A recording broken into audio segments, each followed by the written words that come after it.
on behalf of the organisers to what is the 25th festival for Mind, Body, Spirit here in London, the 25th anniversary.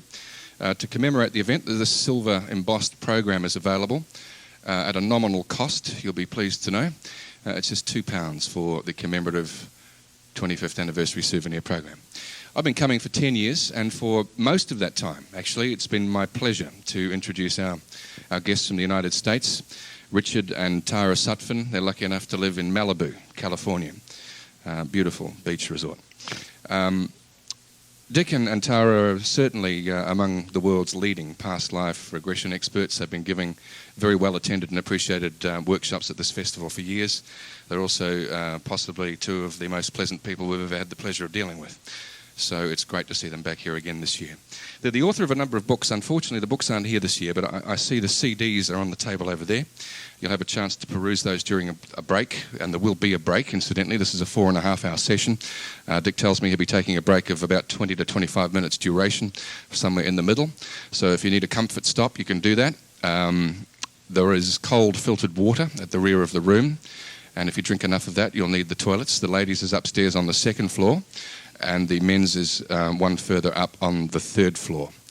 The only other thing I want to tell you is this session is being recorded, and you can obtain a set of cassette tapes from 15 minutes to half an hour after its conclusion, therefore from around 3:45, 4 o'clock, or later in the festival. Conference cassettes are located downstairs in the foyer by the lift well. But look, I don't want to take up any more of our guests' time. I understand that Richard leads off, so won't you please join me now in welcoming our guest from the United States, Dick Sutphen.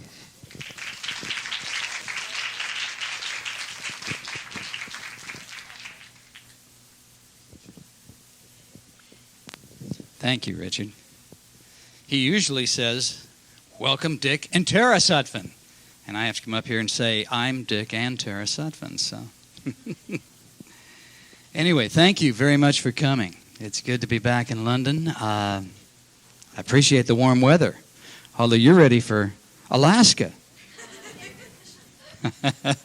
You can come knowing exactly what you're getting into, right? All right. Well, it's really great to be back here. We love your country, love your city. So we've been having a wonderful time in the few days that we've been here. We're still a little bit jet lagged, so forgive me ahead of time if I'm stumbling over any words. But I'm assuming everyone in here is basically accepting of reincarnation, correct? Somebody doesn't believe it at all, that your friend brought you, or your wife, or your lover brought you here? You brought her here and she doesn't believe it at all? Oh, you're outnumbered, kid. Yeah.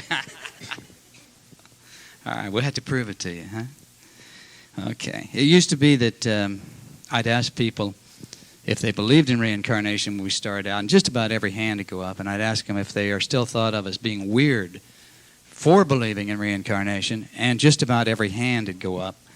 But I don't think that's the case anymore, so I really don't have to do that. I think it's much more commonly accepted. So, and maybe over here, even more than where we're from, because you guys seem to be closer to the European way of thinking as far as more accepting, I guess, of some of these ideas. So, all right, I want to get right into it. We've got 4.5 hours, but it's nowhere near enough time to cover this subject, and I want to do it thoroughly, and I want, Tara and I both want you to have some very valid and hopefully life-changing experiences in here today. I want you to view your past lives, past life that's affecting you a lot today, but to go back to the cause, maybe most important, to go back and look at something you'd like to know more about, why you're having a particular problem, or why you have a particular ability, for that matter, anything in your life that you'd like to go back and find out about. And then Tara's going to do a session that will hopefully allow the release, or at least the beginning of the release, of any problems in your life that are related back to past lives. And most every problem that you have, believe me, is related back to a past life. You might be able to find the cause to some degree in this life, but still, what set that into motion? So the value in working with these techniques is tremendous. And the therapists are finding it out. I know over here as well as at home, but the therapists more and more are beginning to incorporate it into their work. Because, and a lot of them don't even believe it.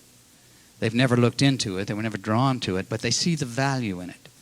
And so it's becoming a more standard part of therapy, I know, at home. So let's talk about it. Reincarnation. Now, I've been studying it for over 25 years. And I mean, it's been pretty much the basis of my life work for 25 years. So I've had a lot of experiences with it. I've done a lot of exploring. In the past, we've been here in England, especially up in Scotland, in the last few years studying themes. We all seem to have a theme that we're exploring. We're going through lifetimes that are allowing us to experience some aspect of life that we need to learn about, something that's important to us on a soul level. So we're coming back again and again and again until we get that theme resolved, until we learned all we needed to learn in regard to whatever it is we're exploring. But I've been investigating it, the subject, as I say, for over 25 years. And I've written several books about it now. And Tara and I are talking about writing a new book at this point in time, and some of the new research. And yet, I couldn't really say to you, here's exactly how reincarnation works, much as I would like to. One of the books, Past Lives, Future Loves, that I wrote about 7 possible ways that it may work. And I don't think now that I have really covered it correctly in those 7 ways that it may work. I think there's more that we don't understand, but all I know is there's validity here, that you're being affected by past lives. Everyone in this room, not only do you have memories, which I think I can prove to you in a very short amount of time, but those memories are affecting you. And so how the memories got there, that we could probably debate for the rest of this week, but the fact that they're there, there's no debate on that. The fact that they're affecting you, there's no debate. So I've regressed now, they say, about 150,000 people in small workshops like this, in seminars sometimes that last for a week, in private retreats that we do in the States. And so that's a lot of people. That's a lot of case histories. And, of course, I don't get feedback from every one of them, but I've certainly gotten feedback from an awful lot. And I've regressed thousands of people individually. But I still don't know exactly how it works. I know I have a lot of lifetimes.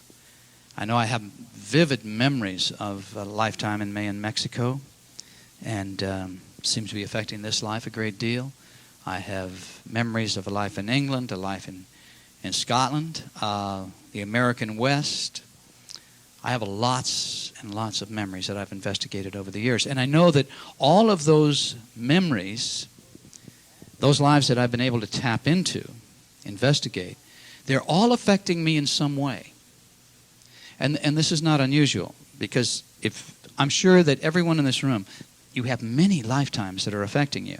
Now, some are affecting you more, some are affecting you in a very positive way, and some probably in an adverse way. But you are the result of all of these lives. And you came in this time and you decided, I'm going to work on this and this and this and this. And I need to learn that lesson, and I want to resolve that situation. And I had the problem with this soul in the past, so now I'm going to come back and I'm going to be with him again, or at least run into him again. And so your life and the lives of all the other people I've worked with, you're a composite of these people you've been before. So we've all got the memories.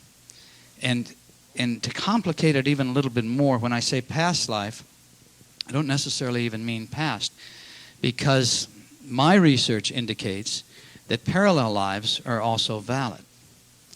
So when I say that, it may be that you are also, from a soul level, you are also experiencing other incarnations right here, right now. It's the oversoul concept. And it gets complicated, and it kind of turns people off sometimes because it does tend to be complicated. But if you could think in terms of the fact that you are really connected to, maybe, it doesn't seem that people live that you'll have more than 3 parallel selves at one time in all the investigation we've done. And I've done it with some very famous people who are really involved in this kind of work, world communicators. And they've had these experiences and verified them and been very shaken by them. Parallel lives. So you may also be 2 or 3 other people. And those other people, maybe you're a retired man in the United States. Maybe you're a young baby over in Vietnam. Maybe you're the opposite sex living down in Africa. And each of those people are probably affecting you in some way. You're affecting them in some way. The lives, it's like, pieces on a chessboard. When you move, you do this and that, you're affecting the person over in the States and the woman down in Africa. We're all, it's all energy. And we're all being affected by this exchange of energy. So, it's not just reincarnation as we perceive it. It's also this potential of oversouls and the oversoul experiencing other incarnations. It could explain even why you have particular talents that are or something you pick up and it's very easy to learn. Maybe your oversoul or some of the parallels that are on the earth at this time already are talented in a particular area, so that you just absorb it very quickly when you explore something new. But regardless of how it works, reincarnation often has anxiety-releasing results. When you know the cause of something in your life, you can begin to alleviate the effect. Sometimes just knowing the cause is enough to alleviate the effect. We've had people go out those doors, actually, in this room, because we've gotten feedback from some people who have been with us in the past here, and they are freed of a particular problem. They never have it again. Because whatever it was that was bothering them probably related back to either a false fear karma or a false guilt karma. And those kinds of karma, there's about 5 kinds of karma, but false guilt and false fear, when you find the cause and you realize there's no reason to be having this problem, oftentimes you can just release it, knowing the cause is enough. More often than not, you're looking at karma that's maybe physical karma or just balancing karma, and that is a different story. Then you have to maybe start to really work on it to let go of it, but that's the beginning of doing just that. And the 5th kind of karma would be reward karma, and nobody in the room wants to resolve that. You want to keep that just the way it is, I'm sure. So, but let's say in regard to your particular problem, whatever it may be, whatever part of your life that really isn't working. If you went to a psychiatrist or you went to a psychologist, I can guarantee you that the psychiatrist or psychologist would try to find the cause of the problem, knowing that the cause is back there somewhere. Something set this effect into motion. And this brain-mind professional knows that if he can find the cause, then he's going to be able to alleviate the effect a lot faster and a lot more efficiently. But these people usually only find the cause a small percentage of the time. I've had psychiatrists tell me that they could find the cause up to about 50% of the time. But most of them are not looking back into past lives. And they're only looking at the result, the effect of the effect, all too often. Those that do incorporate past life regression will find the cause all the time. And so, as far as I'm concerned, of course, you're going to be in a lot better hands if you work with a brain-mind professional that accepts these ideas. But whatever the cause, your hang-up, your frustration, your fear, your phobia, your anxiety, whatever the problem, if you can find the cause, you can let go of it faster, easier. And the cause will often be in past lives. David Viscott wrote a lot of books. He was a psychiatrist, lived in Los Angeles, and I didn't really know David. I've been on radio shows at the station where he had a show and we'd often talk. But he said, all feelings come from some definite event, even if that event cannot be clearly defined or located in time. So everything you feel, everything, goes back to some cause. And the cause may be in this life. And it may be in this life and you don't even recall it. It happened when you were very small. Something that happened, or something that you did not give you didn't give a whole lot of credence when it happened. And even now you look back and you think, well, that wasn't important. But in reality, it was really a factor that changed you, altered the way you think.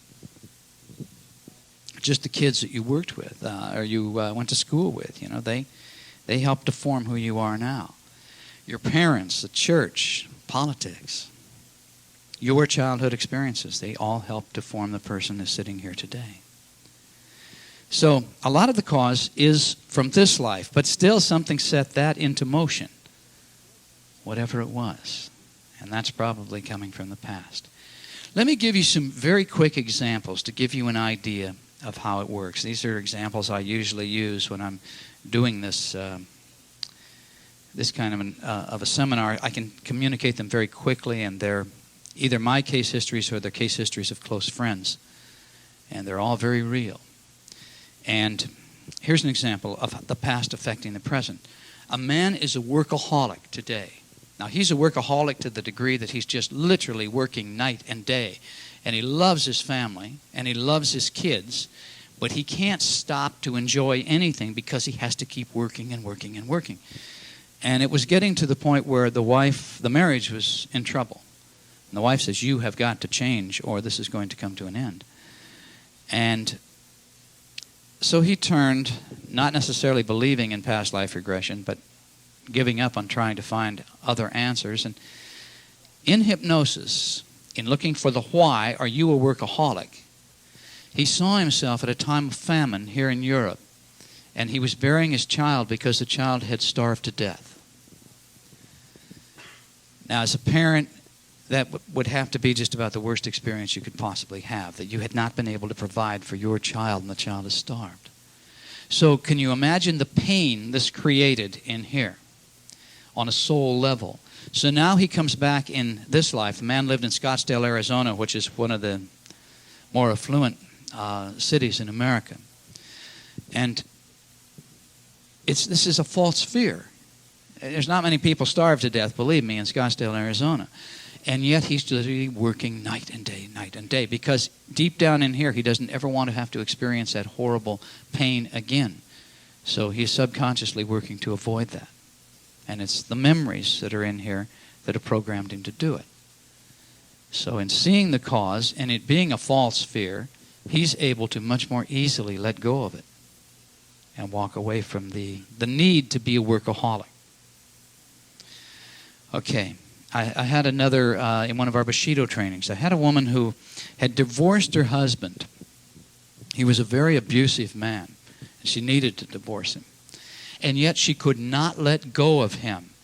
And I was working with her somewhere 6 to 8 months, I guess, after the divorce was final. And she said, it's horrible. She says, I want to date new men, and yet the minute I do, and the minute I start to even get halfway serious about a new man, I just keep getting flashes of my ex-husband. And she said they come in so strong, and it's so overwhelming that I just can't deal with it, and I push the new man out of my life, and then it stops. And she says it's happened 3 times, and it's making me crazy.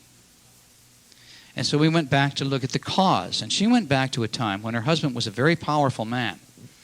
And again, we're talking probably Middle Ages. She'd been with him. He was much older than she was. And he'd often be away from home. He'd travel. And during a period where he was gone, she got involved with his brother and got pregnant by the brother. So when he came back and found this out and found out what was going on, because of his position of power, he was able to torture her, put her on display in the public square. I think her tongue was cut out. And she eventually died as a result of this horrible torture and humiliation that she'd experienced at the hand of her husband. Now, of course, the guy in the present life is the same man. Now, he can't do those things to her today. And yet, in her subconscious mind, she's going, oh, my God, you mess around on him, and look what's going to happen to you. And so her own mind is warning, creating these flashes which are really just nothing but fear surfacing. And she has to back away. So again, this does not relate to the current life, and yet at the same time it's really affecting the current life. Another case. A man who is a sharp guy, and yet when he was offered opportunities to advance in his business, he always said no. He said, the minute they offer to give me a new job, a promotion, he said, I just panic. He says, I cold sweat. He says, I can't sleep at night. I get nervous just thinking about it. And he says, I have to, and until I say no, I continue to experience these overwhelming effects. So he's not willing to be promoted. And we went back and we looked at the cause, and he saw himself as a sea captain at the time of wooden sailing ships. And one night the ship caught on fire, and rather than being rather than going ahead and rousing all the men to get into the lifeboats to get off the boat, he just climbed in the first lifeboat and started rowing away. And so evidently some of the men survived enough to discredit him. I'm sure he was considered a coward to everyone in his world at that time. And so as a result of being in a position of responsibility, he'd ruined his life, and he didn't want to take another chance on it in this life. These are not all that untypical. An example, I picked some that are dramatic because they make a point very quickly, but it's the sort of thing we all experience in regard to the ways that we hold ourselves back.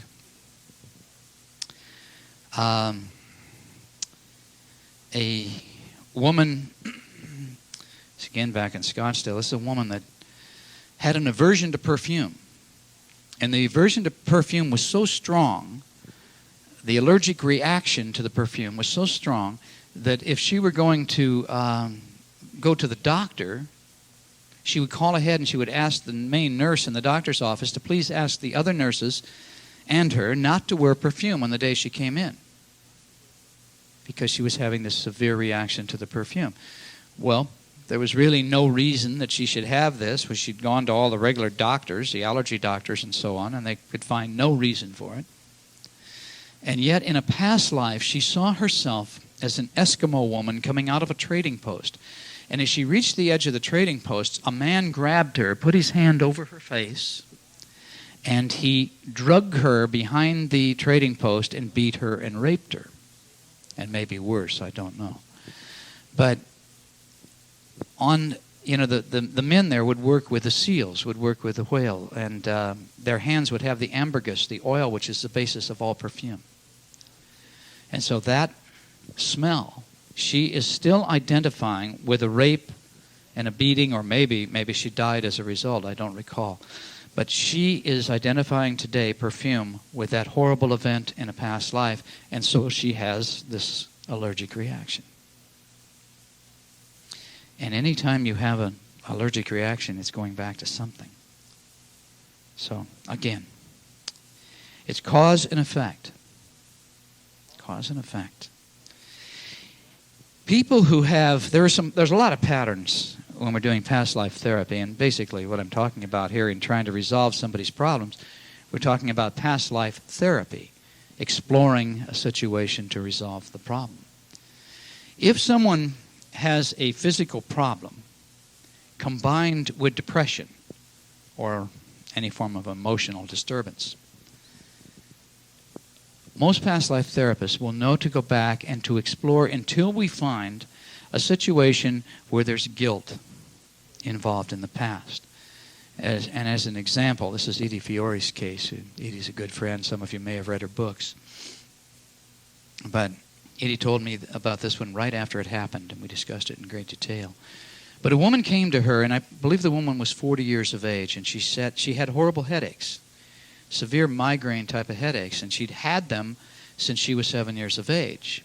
So all of her life, just about, she'd been dealing with these god-awful headaches. She'd been to every clinic. She'd tried every form of physical therapy that she could possibly experience to alleviate the problem, and literally nothing helped. And so she turned to Edie in this case just as a last straw, last resort. And Edie took her back. Explored some of the potentials. You know, you might find a situation where somebody had been hung or they'd been shot or something had happened that could result in a headache carrying forward. But Edie knew the situation here was going to have a lot of guilt. And she went back until she found this. The woman tapped into the lifetime, I guess, when she was about 7 years of age. And she lived with a very wealthy mother and father. Little girl sounded like she was very spoiled. And she had a younger sister that she didn't like at all. The younger sister would always be bugging her, and just like any young sister would. And I guess the younger one was about 2 years of age. And one day, because the young child just kept at the 7-year-old, the 7-year-old picked up a rock and hit her sister on the head with the rock and ended up killing her. And evidently the father in that lifetime just about killed the 7-year-old. And she grew up, of course, with everyone talking about her as the murderer. And she felt terribly, terribly guilty. So in this life, she comes back now. She's still dealing with the guilt. She has depression. She has constant headaches beginning age 7. That's just her way of dealing with self-punishment. And after Edie worked with her, that was the end of it. Once she was able to look at it and to forgive herself, she could finally walk away from the effect. I'll do one more case history. This was a woman, very young woman, in Atlanta, Georgia. She was 22 years of age, and she was very overweight. She weighed over 300 pounds. And the doctor said, you must lose weight. You're breaking down the arches in your feet. And if you don't lose weight, you're not going to be able to even walk. So this woman had tried literally everything. Every diet, she'd done it with a doctor. She'd done all the diet plans, and literally nothing worked. Nothing worked. The minute she'd start to lose the weight, and the minute she started to lose the weight, she would just literally panic and run back to the refrigerator and start to eat again. Bring her weight right back up. And so we went back to the cause. And she saw herself as a young teenage girl, and I believe it was in France during the Revolution. And she lived very well. She had a younger brother. She described her parents. She was a very happy young girl, had a great life. But one day the soldiers came and knocked on the door and took the family away. And it was the beginning, of course, of horrible treatment. And I'm sure she was greatly abused in the prison, and she eventually was executed with her family. And she started to cry after the execution, after she'd experienced death in the regression. And I asked her why. How is this relating to your current weight problem? And she said, I was so pretty and they killed me. I was so pretty and they killed me. If you want to be safe, never allow yourself to be pretty. So, the weight, of course, was a shield that she was creating around her to make sure the soldiers didn't come and take her away and put her in prison. And of course, there's no sense at all in the context of her current life living in Atlanta, Georgia. None at all. But in her mind back here, remember, the subconscious mind contains a memory of everything you've ever experienced. Every thought, every word, every deed throughout all of the incarnations. And everybody in this room has had many, many, many, many, many incarnations. You wouldn't be able to come here and cope with this modern world. To be able to cope with London today, California today, New York. Woo. You have to have a prerequisite number of lifetimes to be able to cope with our modern world. If you came in and you didn't have a lot of background with incarnations, you'd probably be in the Australian outback or someplace where life would be very simple. It would be simply a matter of day-to-day getting enough food to eat. So our mind is this great memory bank, and oftentimes it is, of course, working against us. Not out of any great plan other than the fact that we resolve this programming as we come back through our karma. We resolve these things, and then we go on to learn more. So it's all about learning, basically. We came here to learn. And as a result of learning, I guess we grow. So, does anyone have any questions you'd like to ask at this point? I'd like to open it up. Anything at all? Yes, ma'am.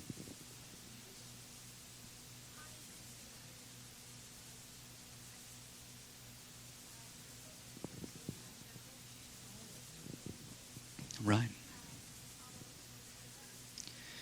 Well, the idea is that there are more people now living on the planet than all of the souls who have ever lived, is actually what you'll often hear. This is not true, basically, but it's still, it doesn't work. Reincarnation numerically does not work. But when you start to factor in the parallel lives, and it seems to me that most people are 2, 3 other people on the planet at the same time, that would say there's only about a quarter the number of people that there appear to be. Number one. Now, whether or not new souls are coming across, I don't see why they wouldn't be, but I don't have enough cases that I would want to say absolutely this is so. This is a time right now of very high frequency, and so it would seem that not too many would be coming in at this point in time. That doesn't mean when everything gets very simplified again that it might not be an opportunity. But that figure, the idea that there's so many people living now, more than the sum total of all who have ever lived. And of course that doesn't include great civilizations like Atlantis and Lemuria and all of the others that came before. But still, it doesn't work. As somebody that wants it to logically work, but when you do factor in parallel lives, then it starts to work. It starts to make sense again. So, wish I could answer you better than that. Anyone else? Any questions? Yes.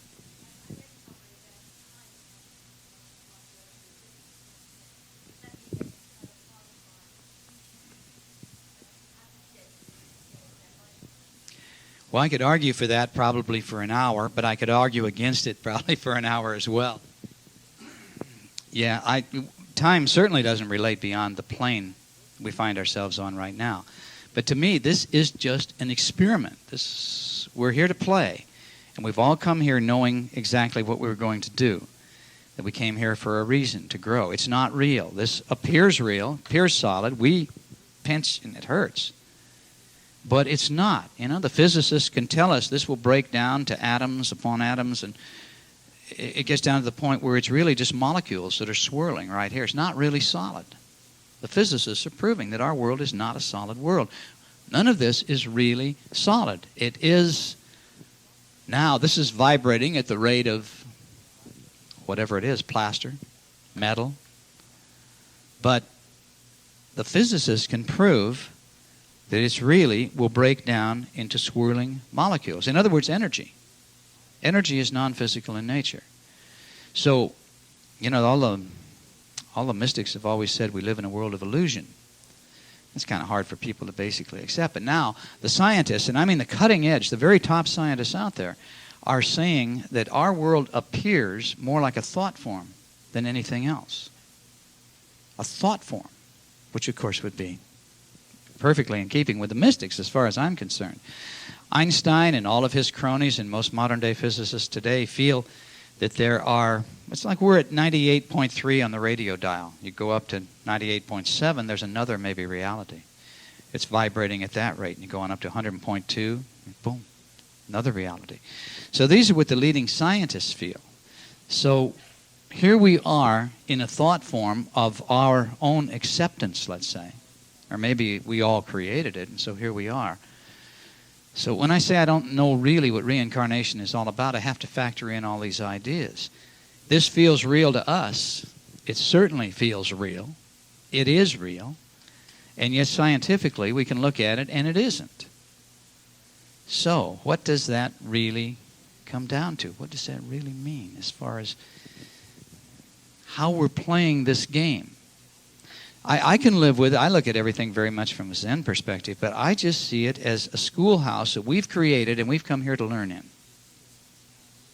And so here we are, and we're playing this game called life as an opportunity to learn. And then we get to move on, and we get to explore something new. We will come back and come back and come back, probably until we get it right, which is a little scary. And I got way off of where we started there, but it doesn't appear to be quite what it is. And I'd love to do a lot more exploring here and eventually write a book where I felt I had it really pinned it in as to what it's really about. But there's enough clues to point to some very solid directions that if we live our life in a particular way, it's going to really serve us on a lot more levels than what most people would perceive or accept. Questions? Anyone else here on this? Yes. Yes.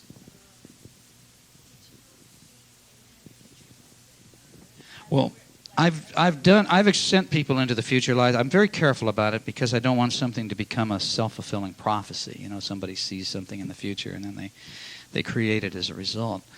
I have regressed people into the future, and it seemed very real, and it's helped to solve a particular problem.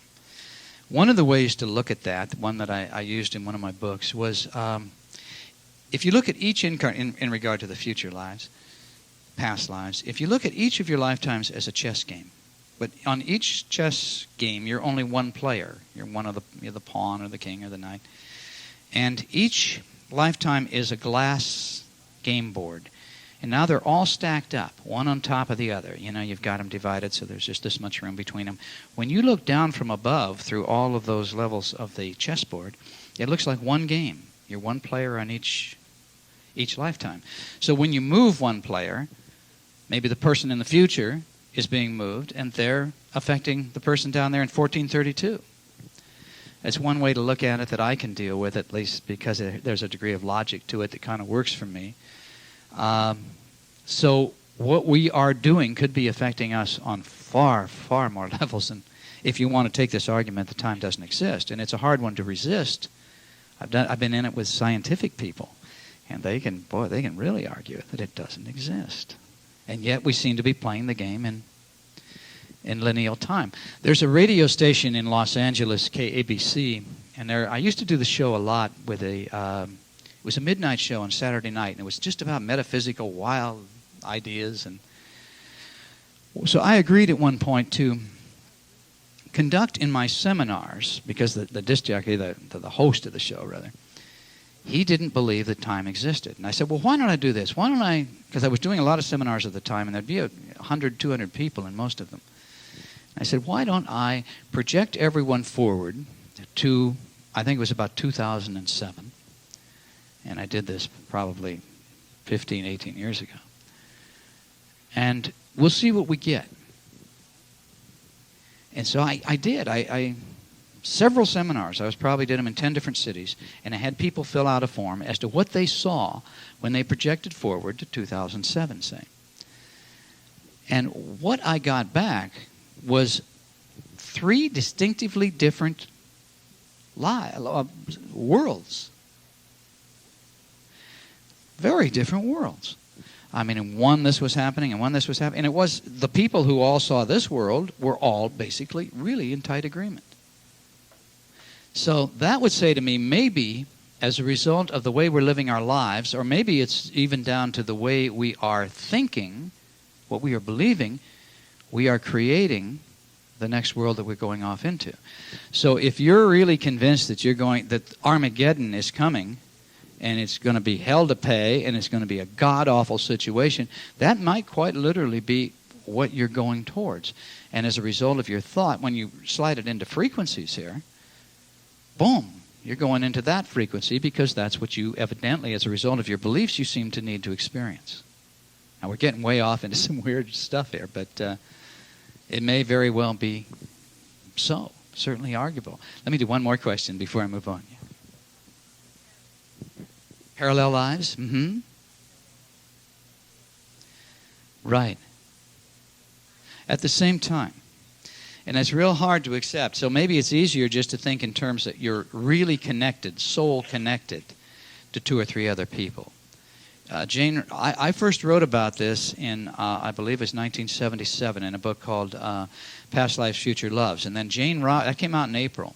And Jane Roberts, who did all the Seth channeling, She wrote about exactly the same thing, and her book came out in December of that year. Now, I'd been getting it as a result of the cases I was running into. Jane got it directly from Seth, who was the channel, the contact on the other side that was the source of Jane Roberts' books, books I had great respect for. But she didn't see my manuscript, and I certainly didn't see hers. And yet we were both talking about a very unique idea at the same time almost, just a few months apart. And Richard Bach, you know, that wrote Illusions, the book Illusions, Richard's a friend, and the first time I met him, he had been spending time with Jane Roberts, and he'd read my book, You're Born Again to Be Together, or Past Lives, Future Loves, was probably the one at that time that had the talk about parallels. And he said, you know, I've been back with Jane. She believes this. Now I'm talking to you, and you're believing it. And he says, I just can't get it here. I just can't deal with that one. And so I said, well, why don't we do a session? And I had my hypnosis studio right there at the time. And so Richard, I hypnotized him. And I said, if you are now, or in the time frame of your life, if you have been anyone else, in other words, from the whole time Richard had lived, if at any point in time he'd also been someone else, let's transfer. Let's do a transference in time, and I want you to explore that lifetime. And so he did. He's a phenomenal subject. Really, really a deep-level subject. And pretty soon, here he was, and it was the end of World War II. And he was a British fighter pilot. He was young. He came in at the end of the war. And they put him out there, and they put him up against seasoned German fighter pilots. And, I mean, we went through a lot of experiences with Richard, talking about, first of all, where he trained and how he trained. And we had all this information. And then he went through the experience of being shot down. And he started to cry and cry and cry. And I was like, oh, my God. And but he was upset because of his airplane. He wasn't upset because he was dead. He said, I know I'm dead, but look at my airplane. And, you know, this guy, if you read any of his books, you know he loves airplanes. Yeah, airplanes. And so Richard, afterwards, he checked out all the details that we come up with in the parallel life. And there was only one slightly, I think some of the pilots trained at Duck Ford instead of Duck Bridge or something, but of all the details we come up with, that was the only flaw. Everything was accurate. And he'd never studied that part of it at all. So he asked me not to write about it at the time because his books were out there. You know, Jonathan Livingston Seagull was out there, and it was so big. And he said, oh, my God, the tabloids will get a hold of that, and so don't write about it, please. And I didn't. But he ended up writing about it in a flying magazine several years later. So, parallel lives. So, see, he would have been, at the time, though, that at the end of World War II, when this man would have died, Richard was about 11 years of age living in Long Beach, California. So,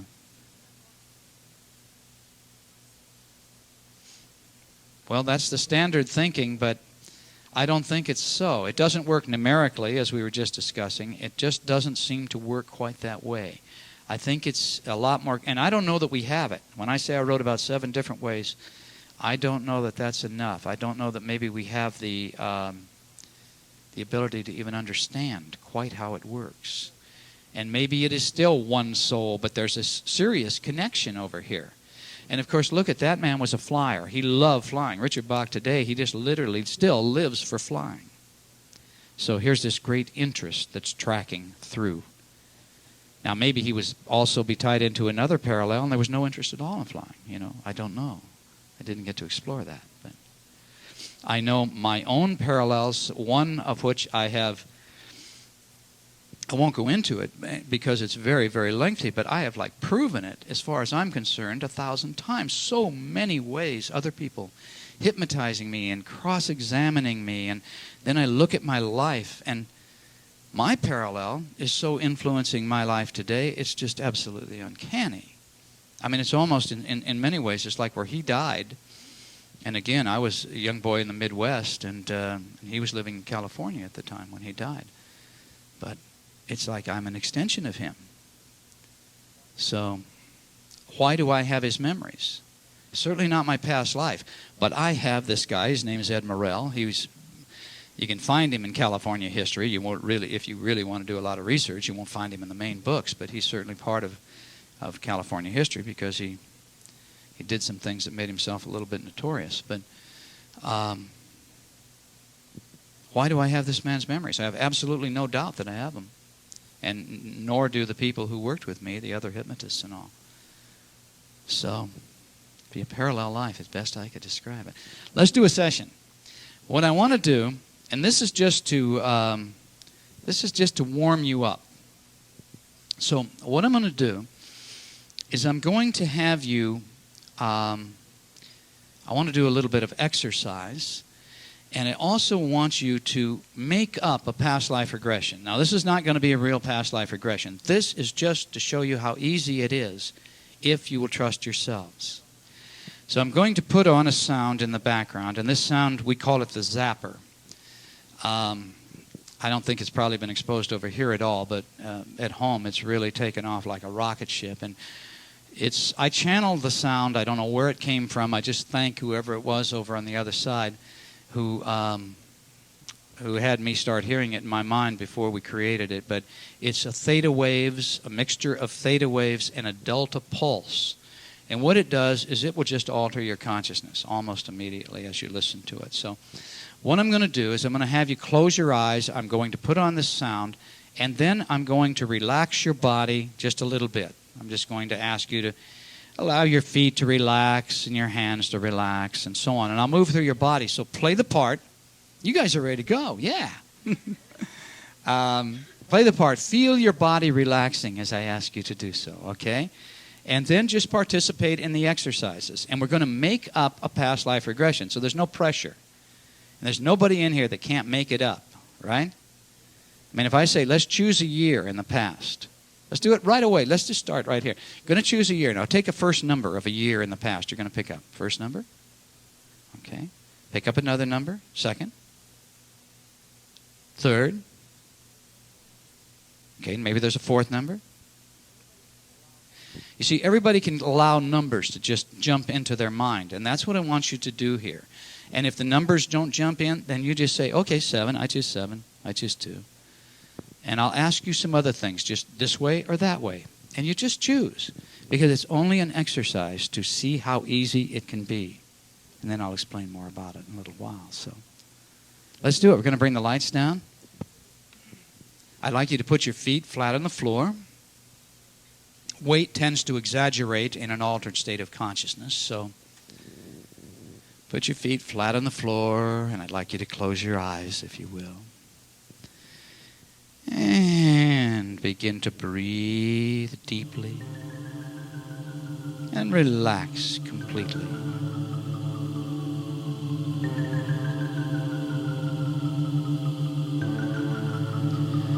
Breathe deeply and relax completely.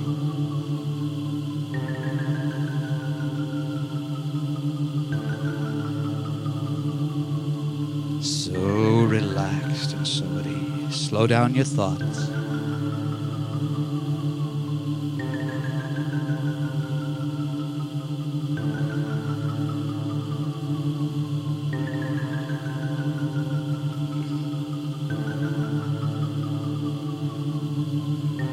Slow down your thoughts. When an outside thought comes into your mind, simply brush it aside. And return your concentration to the sound of my voice.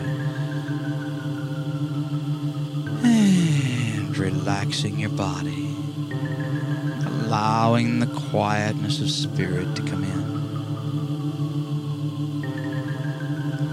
It feels good to just unwind and relax and let go.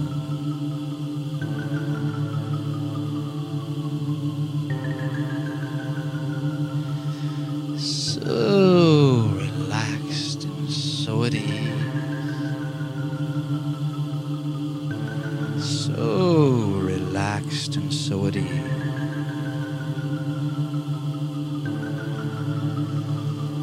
And I'd like you to relax your body now, one part at a time. So play the role, play the part, and feel your body relaxing.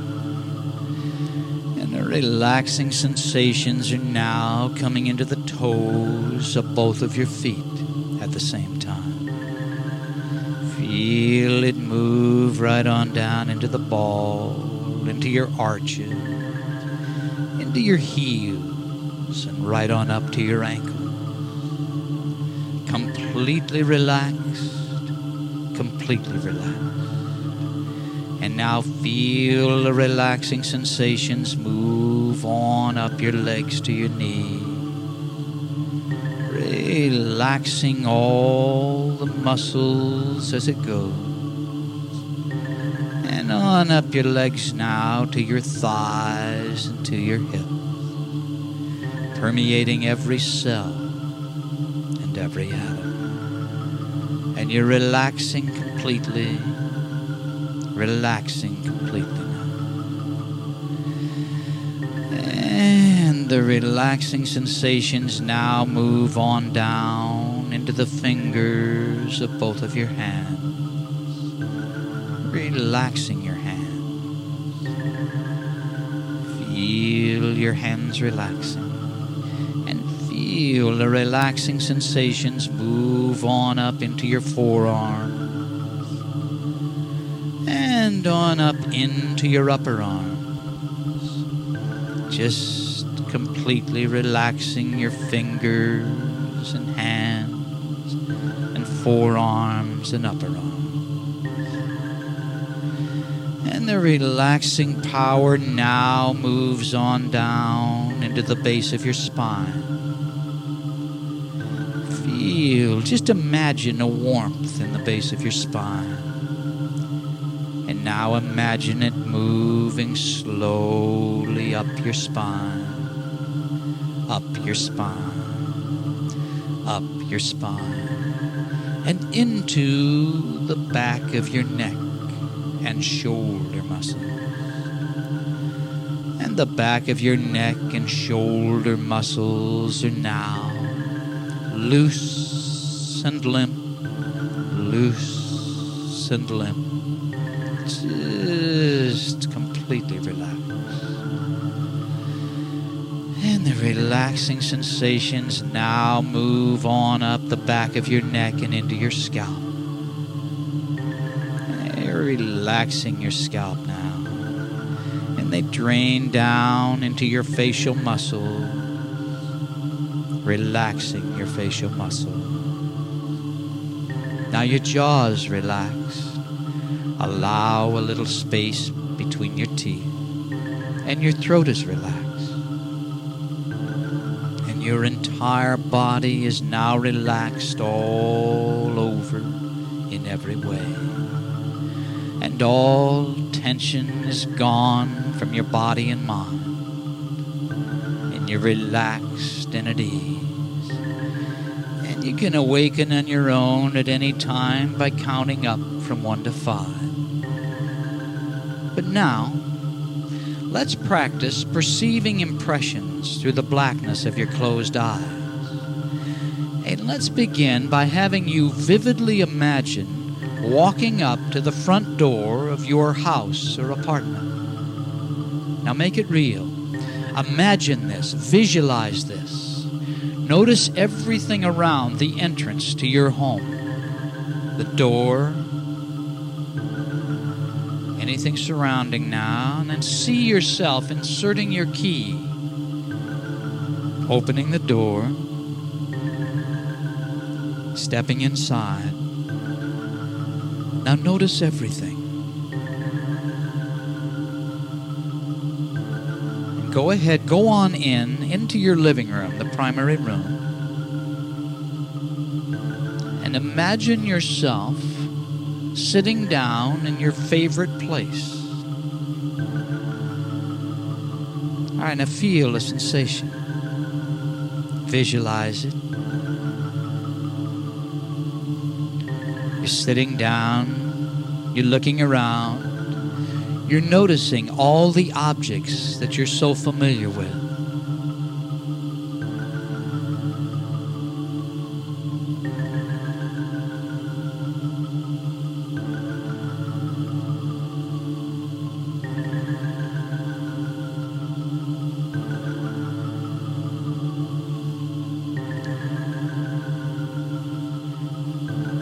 you're seeing these impressions with your inner eyes. And in a few moments, you can use the same method of inner viewing to make up a past life regression. Just make it up and see how the process works. So now, if you're going to regress back to a year in the past, we need to come up with a year. So let's go ahead and come up with a year. First number, second number, third number, and if there's a fourth number, perceive it now. All right, you should now have the year.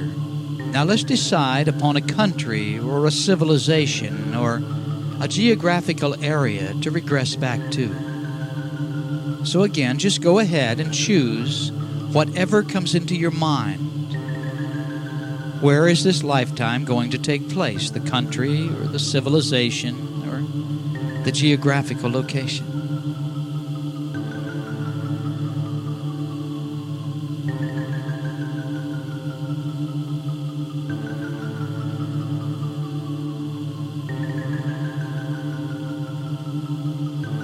Right now you have a target location. Now next you need to decide if you're going to be male or female in this past life. So go ahead, choose male or female.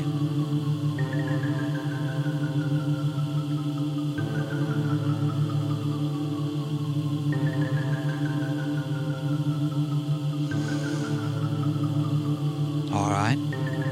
It's now time to move on back into the past to perceive a past life in the year, location, and gender that you've already decided upon. So vividly imagine a tunnel to your past. Imagine the tunnel very vividly and begin to move back in time as I count from 5 to 1. And on the count of 1, you'll be back experiencing a situation in the past environment. So go ahead, step into the tunnel, number 5. You're beginning to move back in time. Feel it happening. Allow it to happen. You're letting go of the present and you're moving through the tunnel back in time. Number 4, feel it happening. Feel yourself moving through the tunnel toward a light way down at the end. Now visualize the light back in time. And on the count of 1, you'll vividly imagine a situation in the past. Number 3, you're moving back in time to the date and location and to something that happened at that time. Moving through the tunnel toward the light, getting closer and closer and closer now. Number 2, you're almost there. On the next count, you will step out of the end of the tunnel and you'll make up thoughts or feelings or impressions to imagine what a past life here might have been like. So number 1, you're now there. Step out and allow impressions to come in. Vividly imagine the environment. What are you doing? What's happening?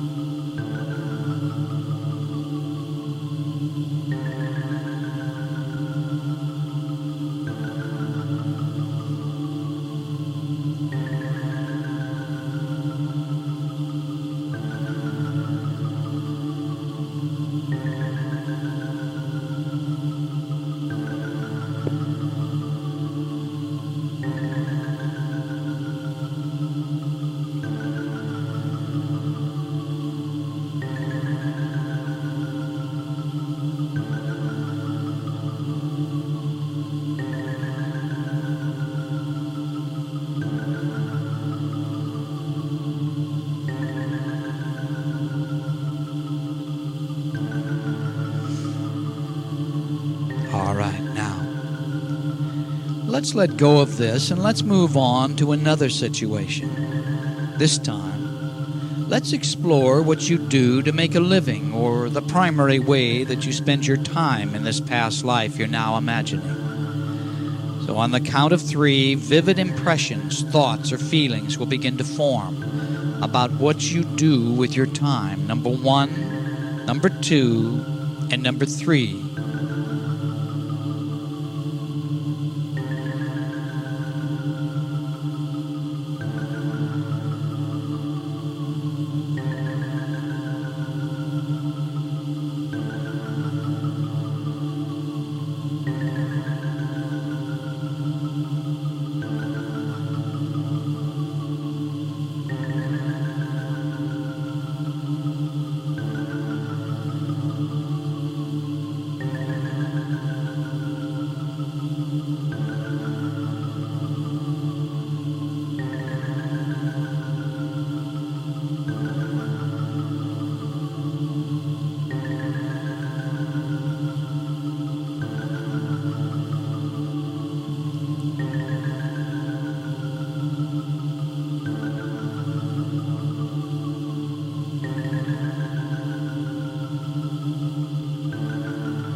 Okay, let's let go of this now.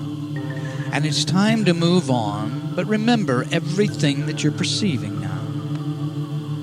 But let's move in time once again, and this time to a proud moment in your life, this life that you're now exploring. I'm sure many things happened over the course of this lifetime that made you proud of yourself. But let's choose one of those proud moments now, and on the count of 3, you'll be there. Vivid images will come into your mind. Number 1, number 2, and number 3.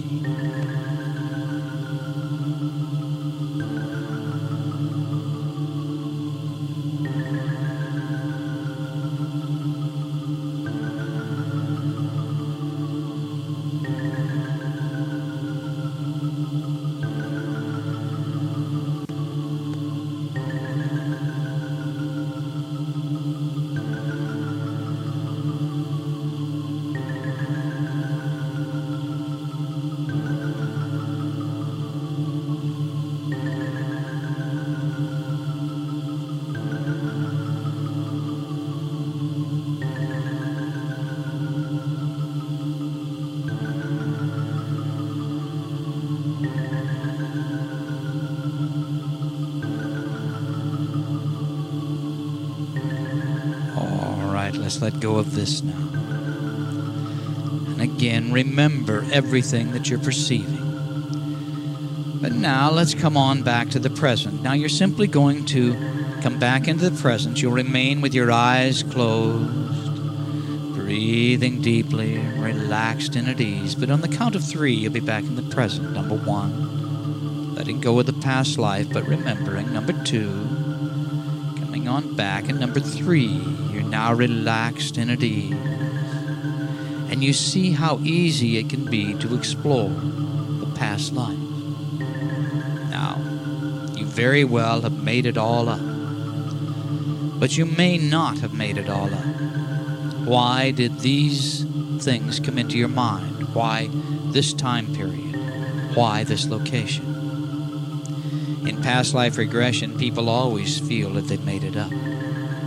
So maybe you did, and maybe you didn't. But this is a good exercise to see how easy it is to let go and to simply let impressions begin to form in your mind.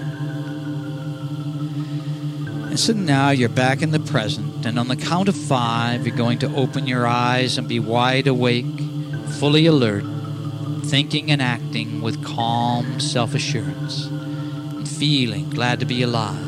Feeling at peace with yourself, the world, and everyone in it. So let's come on up now.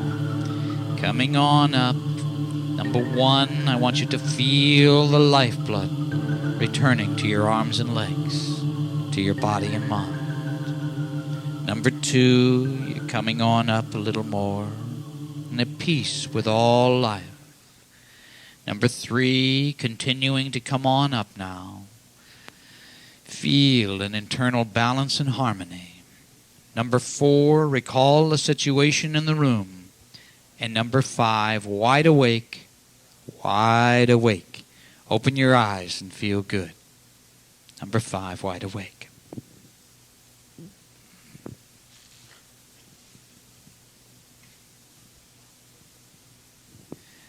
Now, was everyone able to make it up? Easy enough to move through the experience? Do you wonder why you had that particular experience? Why did that come in? Everyone feels that they've made it up. Every time. I have.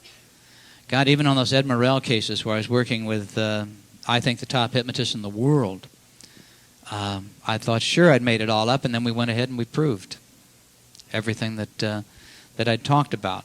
But in this case, I'm specifically saying just go ahead and make it up, and you may very well have done so. But I find when I run this first, it makes the regression experience much easier for people to go ahead and to flow with. Tara, now it is freezing up here again. It goes from, I see people here just bundle. Sorry, there's no happy medium, I take it, huh? Okay, we'll all roast again for a while. Sorry. Questions? Any questions on this you want to ask? Comments? Yes? This is the first day of the festival.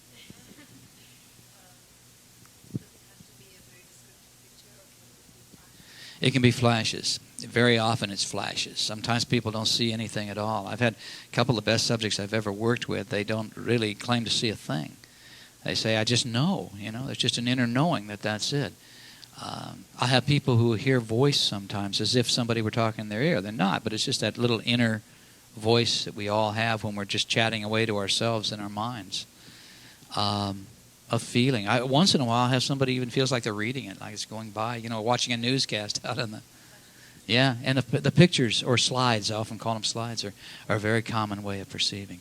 Yeah, please don't go into, when you go into the regression now where we get serious about this, don't go into it thinking it has to be this way or I'm not going to accept it, because it's different for everyone. And I don't think there's any... I've never laid back and actually read words go by. I haven't experienced that one personally myself. But I've experienced it to the degree where I feel that I've become the person. Now, that doesn't happen very often. As much as I've done this, that's only happened to me a couple of times. More often than not, for me, it's like I'm watching it's like a fantasy. Everybody in here can relate to a fantasy. My God, a fantasy where after you've had a fight with someone, you go over it again and you realize that you're reliving it in your mind, or a sexual fantasy. Gets pretty real, but it's still, you realize it's a fantasy. You're watching yourself.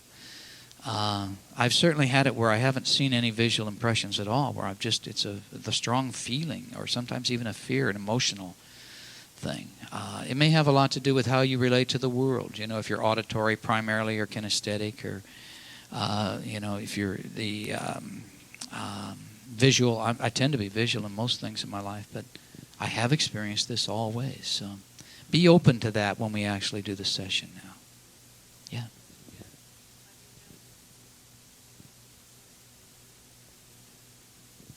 Yeah.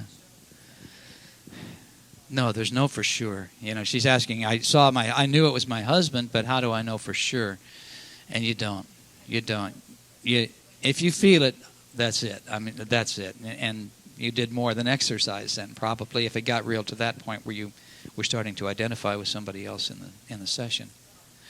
Yeah. You stopped because you became an Eskimo in that lifetime, right? Yeah. But you will there'll just be that inner knowing. There's no absolutes here. There's no, unless you can start to prove things historically, it's going to be pretty hard to prove it.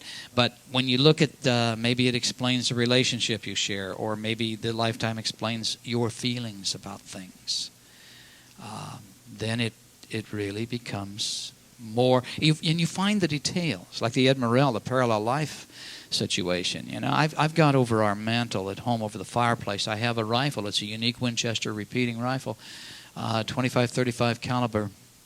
It's a very unique saddle ring carbine gun. And when I saw it in a pawn shop, it wasn't a shooter. Now, I own guns, and this one was not a shooter. It was, it wasn't in good enough shape to ever become a rifle that you would really use for anything. And yet I just had to have it, and at the time I didn't have the money. And yet I found out later when I was doing the research on this Ed Morrell guy, that was the exact rifle that he had used in the Central California area when he was off hiding away in the mountains. So, you know, there's these little things that you'll see and you'll just know, or if already you've gone through the experience, the regression can sometimes tell you the whys. Tara is, my wife is, will be up here in a little bit, is really into horses. Those of you who have gone to our website, and if you want to go, just, yeah, all sorts of heads are shaking here, honey. www.dicksutphen.com. Anyway, Tara's got a column on there called Our Personal Notebook, and it's just about our personal lives, really, more than anything else. But Tara's thing with her, you know, she just loves her horses. And she just recently found out she's been investigating this guy here in England, a past life. And she found out that the unique spurs that she has, this is just in the last month, are the exact same spurs this guy wore. And they're so unusual. I always wonder, like, where the hell did you get those weird spurs? Because we live in the West, and, you know, horses and ranch life and all is a big part of our life. And these really weird spurs that she likes, well, they're identical to the ones that the guy in the English past life wore. It's been through a lot of weird, you know, this stuff takes months and years of research to try to find all these things out. But anyway, questions? Yes, ma'am.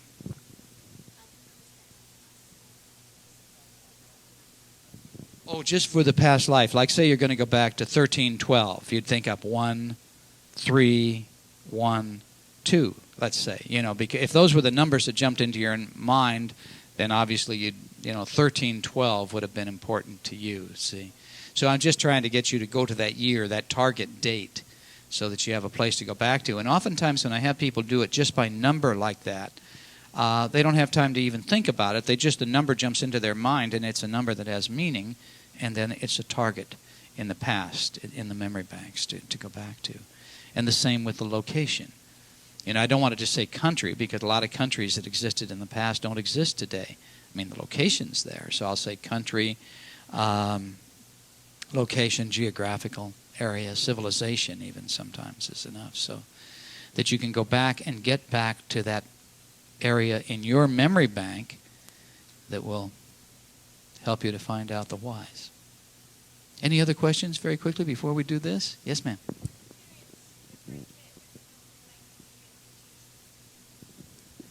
Okay.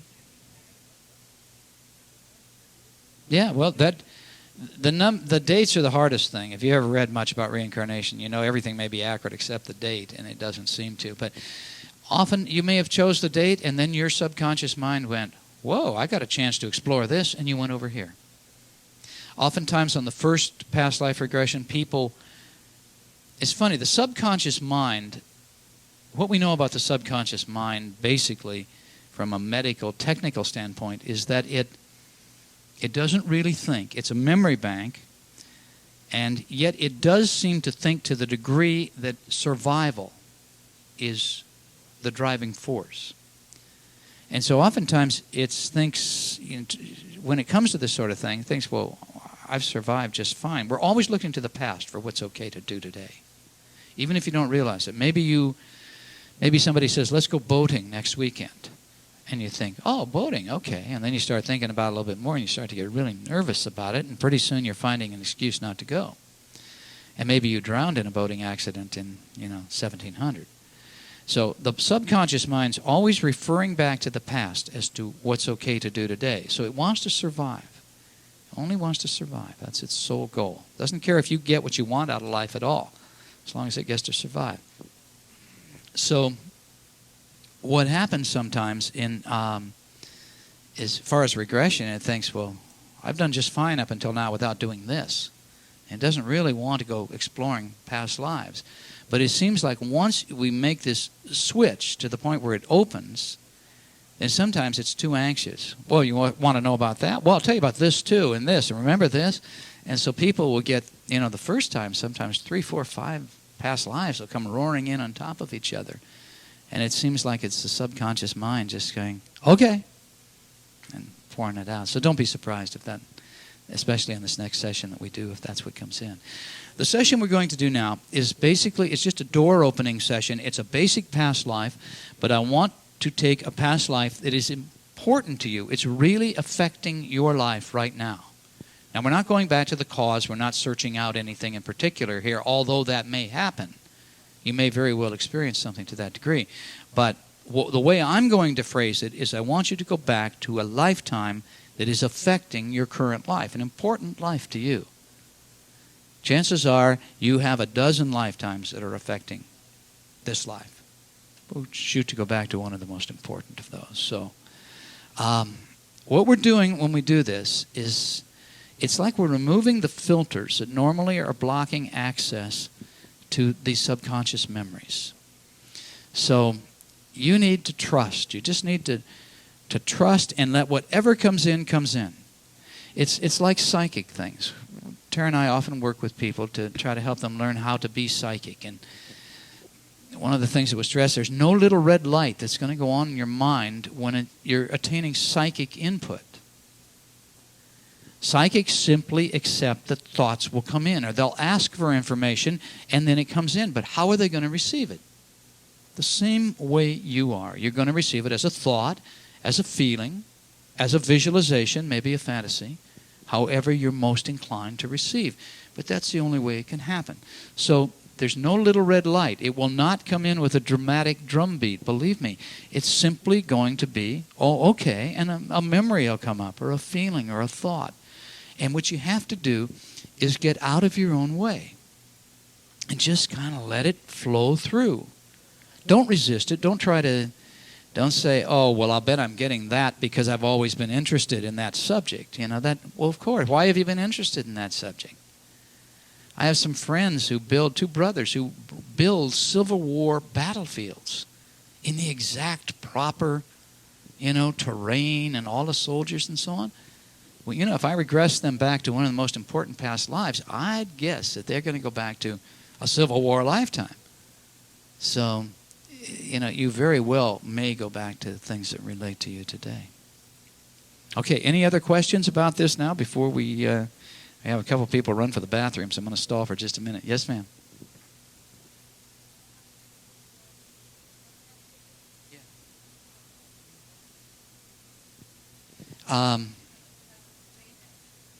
Brain damage.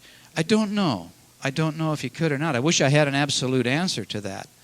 I know so many people who have been helped by it. Maybe it could help them to accept that what they're experiencing would be a karmic choice, because everything we experience is really, it's a karmic choice. We've chosen to be there, as hard as that is for people to accept. We have to accept that karma either is or is not. There can't be any halfway karma.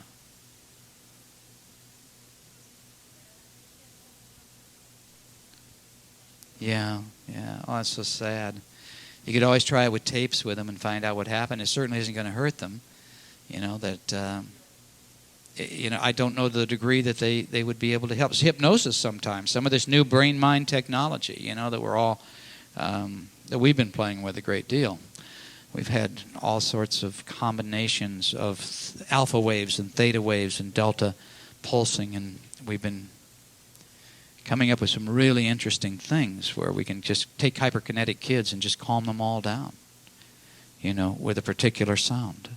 Just a beat at a certain level and frequency will change their behavior, will alter their behavior. The zapper sound that you were just listening to, now I'm not going to use that now. I'm going to use mind electronics with it. You'll hear a clicking sound initially, but it's just the eternal Om, and the eternal Om just Om over and over, because that's very soothing, and it tends to just disappear. But initially you'll hear a clicking sound, and what that sound is doing is it's taking the cycle per second level when you're wide awake of your brain, and it's slowing down over a period of time, and it's called follow response, and your brain will just go right along with that sound. And so you will drop down into deep, deep alpha, which is the point where the memories just kind of flow free. So that sort of thing, though, may help them too, because it has such a calming effect. And I don't know what else it might be doing in there, but it certainly can be generating positive effects. Okay. Everyone, yes, sir? Yes, I have. Yeah. More often, though, because of the fact that we're all, we've grown up since birth and we're using the symbol system of the English language, our tongue relates to that language. That's just what automatically comes out. But early on, in my first book, I wrote a great deal about the fact that I would, if somebody said, all right, I'm in Holland, I'm living in the Netherlands, and it's 1813, I would ask them if they could speak to me in Dutch.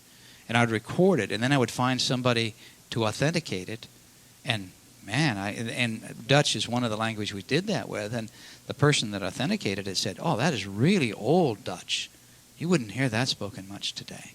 Which I thought, so we did a lot of that sort of experimenting early on. Enough to satisfy me. I got into this trying to disprove it. I just couldn't accept that I was being affected like I was, and I had another career that allowed me to do fine at the same time while I was investigating it, and all I did was end up proving to myself that, man, this is this is very powerful stuff, and this is influencing me and everyone else. So, yes. Have I ever met my parallel life? No, I haven't. I had David Paladin, is a Navajo Indian shaman that I worked and studied with for quite a few years. David claimed that he had. This idea was not alien to him at all when I started bringing it up, and he talked about it in great detail, and he claimed to have met his parallel, and they didn't like each other at all. They just were like, boom. But we had somebody that... in one of the sessions that we did in a week-long seminar where we did an actual parallel session, she saw herself. This is a white woman from California, and the session was conducted in Arizona. And she saw herself as a black woman living in Jamaica with 5 children. And it was so real to her, it was so disturbing to her, that she called the company she worked for and said, could I get another week off? And she flew to Jamaica, and she had enough, she'd seen enough. And I always, when I'm doing a parallel, I try to get people to get an address or get information that would help them to find the person if they wanted to, or if the person were still there. I mean, it could have been she'd tapped in 10 years earlier or something. But in this case, she was able to find the woman, and they got along wonderfully. She invited her in to live with her for the week she was there. And it was a black woman with 5 kids. And so she said they just got along fabulously. And over the years, I've had a lot of people report back to me on theirs. The one that I've investigated in most detail is he had died at the time. Or I would have really followed up on that Ed Morrell thing, I'll tell you. But I was able to find out exactly when and exactly where he did die. So, okay, let's do a session. We're going to bring the lights down again. You might do this. I'm going to give you a suggestion, if you will. You don't have to do it, but I'd like to have you just touch your index finger and thumb. And I'll give you the suggestion that whenever you do this, you will immediately drop down into a deep, altered state of consciousness, and you will open psychically, becoming extremely empathic, extremely open and aware. And then the next session we do, and the next one, why you'll be able to do this, and it'll take you a little faster, a little deeper. And if you keep giving yourself the suggestion, you can use it forever. So you may want to do that. And close your eyes now. And I'm going to do a much more thorough induction at this point. And one of the things I'll do is to have you imagine a white light coming down from above, entering your crown chakra of spirituality. And then I'm going to run it through the chakras. And so all you have to do is imagine the colors and imagine the experience. But when we do this, it really helps people to have a more vivid experience. So there will also come a time where I'm going to count you down. I'm going to count backwards from 7 to 1. Number 7, deeper, deeper, deeper, down, down, down. And as I do that, I'd like to have you imagine yourself going down. Imagine yourself going down, any kind of a situation. So your eyes are closed. You're breathing deeply and relaxing completely now. Breathing deeply and relaxing completely. And allowing the quietness of spirit to come in.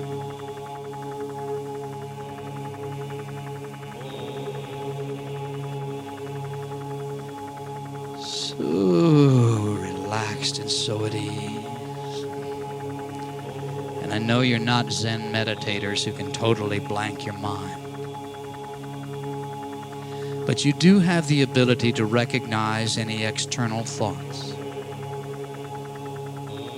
So when any outside thoughts come into your mind, just tell yourself, I'll deal with that later, and brush them aside. Brush them aside. And return your concentration to the sound of my voice. And to relaxing your body as you breathe deeply now. The most standard meditative breathing is to take a very deep breath in, and you hold it as long as you comfortably can. And then you let the breath out through slightly parted lips. And when the breath is all the way out, you contract your stomach muscles and push it even further out and further out. And then repeat the process. And this is diaphragm breathing. It's very relaxing. Very, very relaxing. And so now you're breathing deeply, quieting your mind, and allowing the quietness of spirit to come in.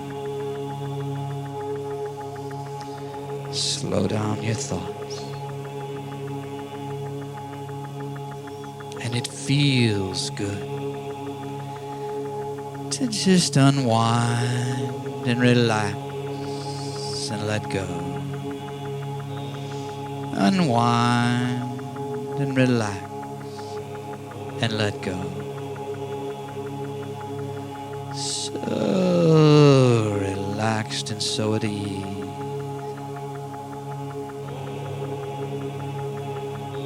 So relaxed and so at ease.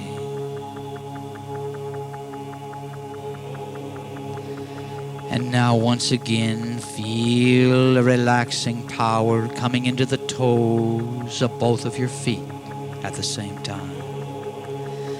And it moves right on down into the ball, into your arches, into your heel, and right on up to your ankle. Completely relaxed, completely relaxed. And now feel the relaxing sensations move on up your legs to your knees. Relaxing all the muscles as it goes.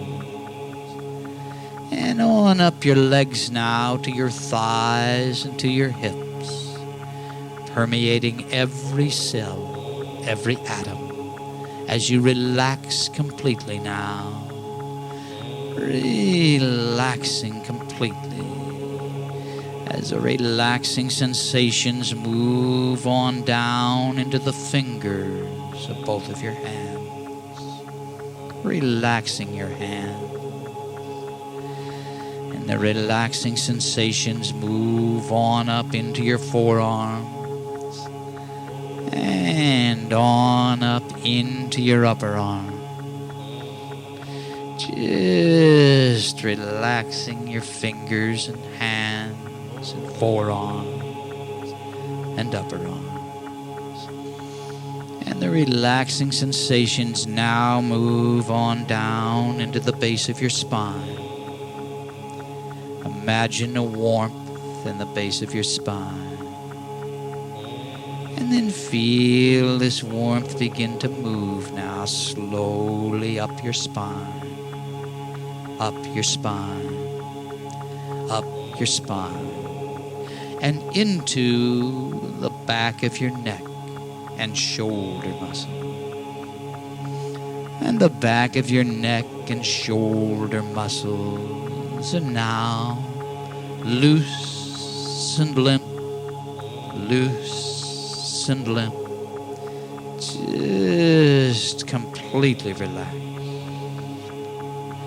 And now feel the relaxing sensations move on up the back of your neck and into your scalp. Relaxing your scalp. Feel your scalp relaxing. And feel the sensations just move on down into your facial muscles. Relaxing your facial muscles. Now your jaw is relaxed. Allow a little space between your teeth. And your throat is relaxed. And your entire body is now relaxed all over in every way. And all tension is gone from your body and mind. All tension is gone from your body and mind. And in just a moment, we're going to begin to open and charge your aura by drawing down a beam of iridescent white light down from above and directing it through your chakra energy centers. So now imagine a light created with the unlimited power of your mind. A thin beam of shimmering white God light coming down from above and entering your crown chakra of spirituality on the top of your head. Now this is the universal light of life energy, and you feel it stimulating your crown chakra, which is purple in color. So visualize a swirling vortex of purple as the light opens, balances, and charges this chakra.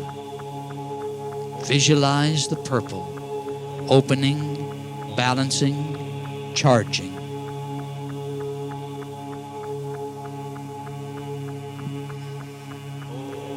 And the light is now moving on down into your brow chakra located in the center of your forehead.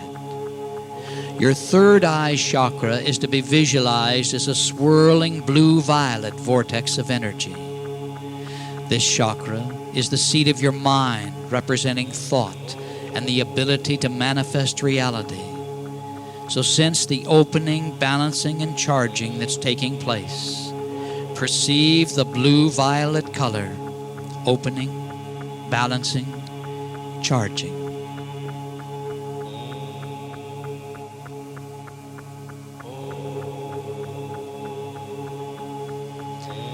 And the light is now moving on down into your throat chakra, which is to be visualized as a swirling silvery blue vortex of energy. This chakra is the carrier wave of the basic elements and the sense of sound and voice. So perceive the opening, balancing, and charging that's taking place. Visualize the silvery blue, opening, balancing, charging.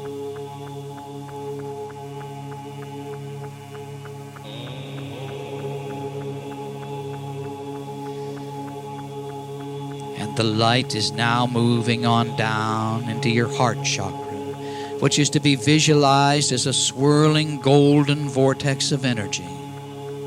This chakra represents the qualities of air in your personality and the physical sense of touch. So perceive the opening, balancing, and charging that's taking place in your heart chakra.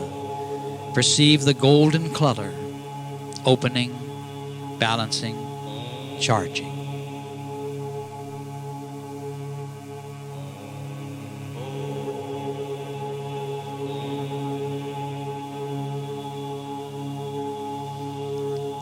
And the light is now moving on down into your solar plexus chakra, located at the level of your navel. This chakra is to be visualized as a swirling vortex of energy, several shades of red in color.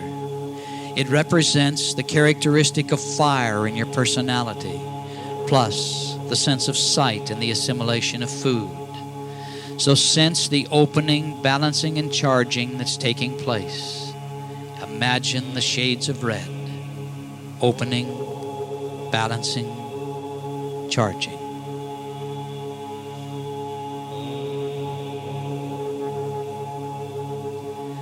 And And the light is now moving on down into your spleen chakra, located on your spine just below your navel. This chakra is to be visualized as a swirling vortex of energy in a rainbow of colors. It represents the characteristic of water in your personality and the fluid functions of your body, including the sense of taste. So sense the opening, balancing, and charging that's taking place. Imagine the rainbow of colors, opening, balancing, charging.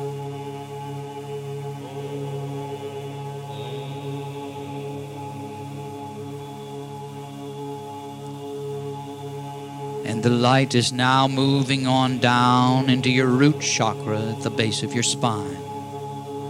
This chakra is to be visualized as a swirling vortex of energy, red and orange in color. It represents the characteristics of earth and the solid elements of your body, and it's associated with your sense of smell. So perceive the opening, balancing, and charging that's taking place. Imagine the red and orange colors, opening, balancing, charging.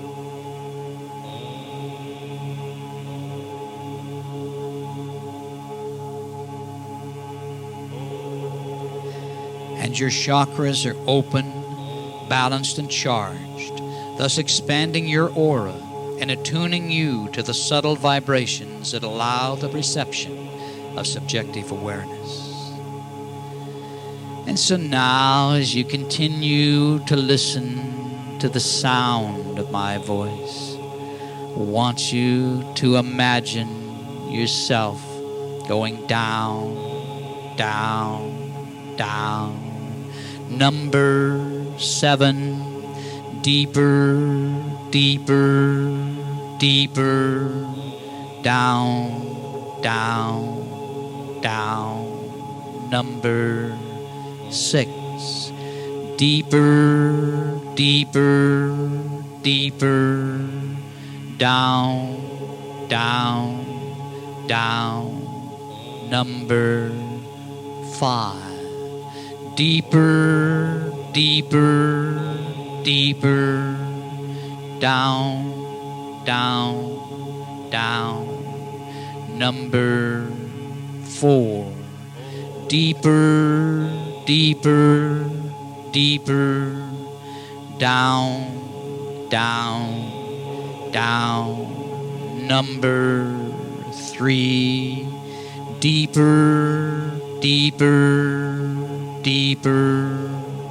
down, down, down. Number 2, deeper, deeper, deeper, down, down, down. Number 1. And you now deep and you feel deep. You're relaxed and at ease, but let's go down a little deeper now. Deeper now. Number 7, deeper, deeper, deeper. Number 6, deeper, deeper, deeper. Number 5, deeper, deeper, deeper. Number 4, deeper, deeper, deeper. Number 3, deeper, deeper, deeper. Number 2, deeper, deeper, deeper. Number 1.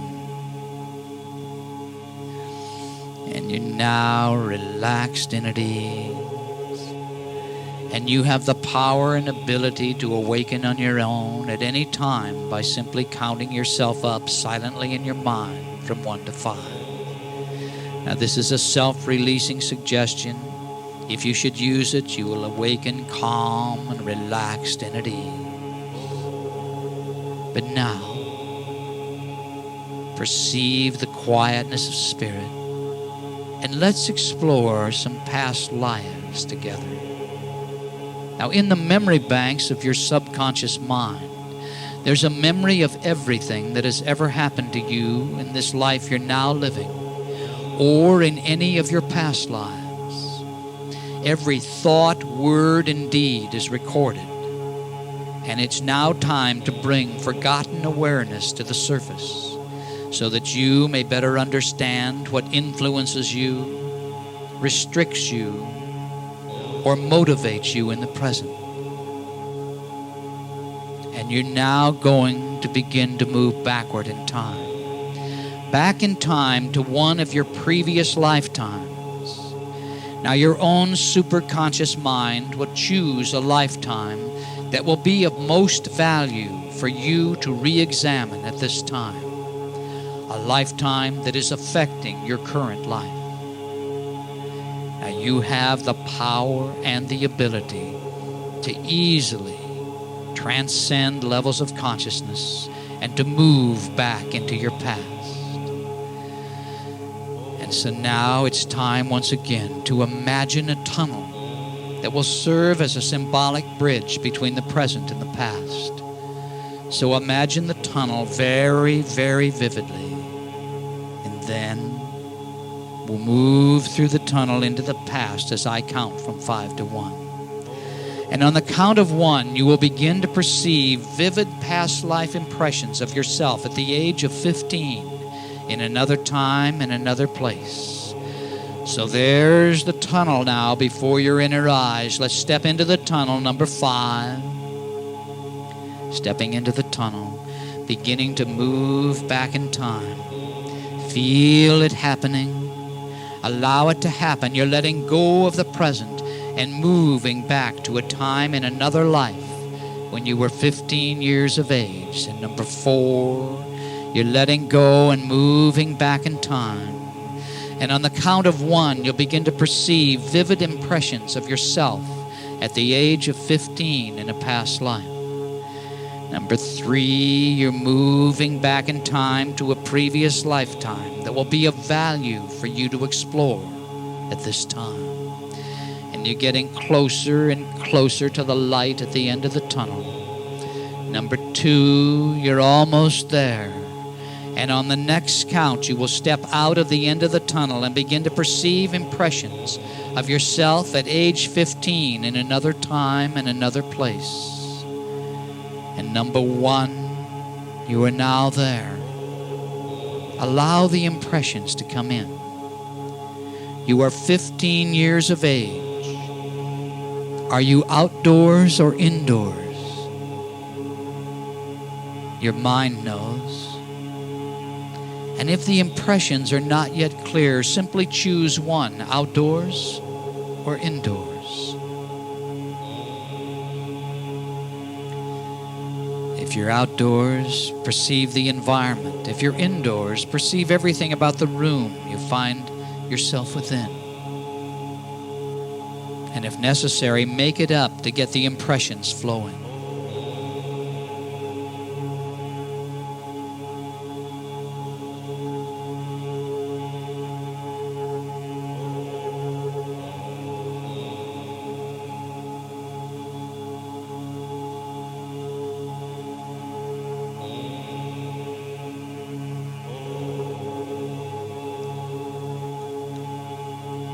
All right, now are you male or female? Your mind knows.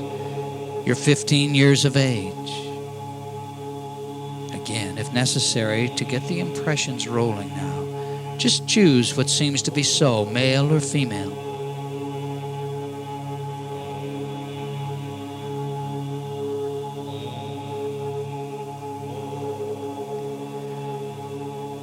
All right, now, it's time to mentally look down at your feet and perceive what you're wearing on your feet.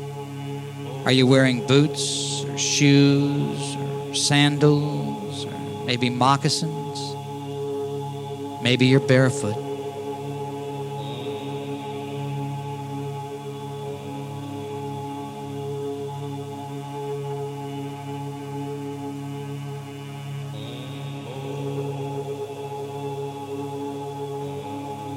now if you haven't already done so. It's time to step outside of yourself and perceive what you look like.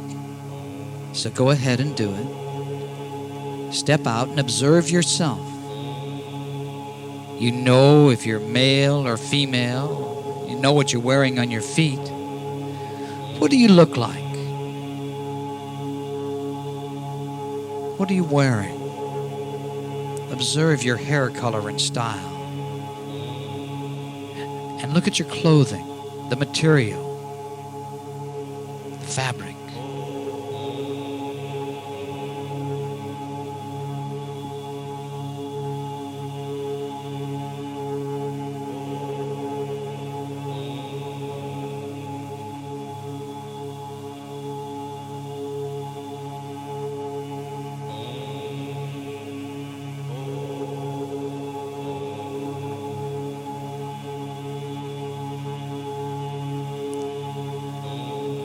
Now, what are you doing? Are you alone, or is there anyone else there with you? You're 15 years of age. You're aware of the environment. What are you doing?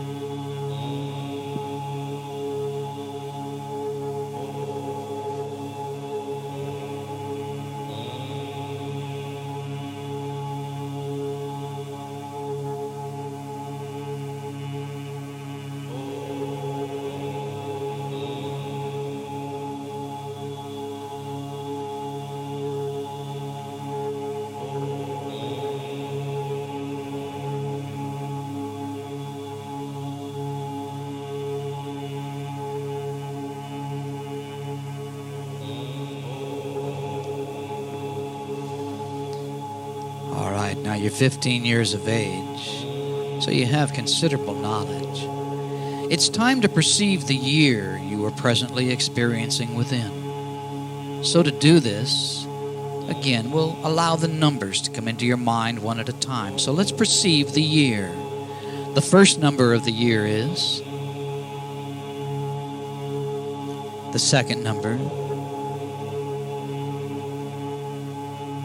third number. And is there a fourth number? And is it B, C, or AD?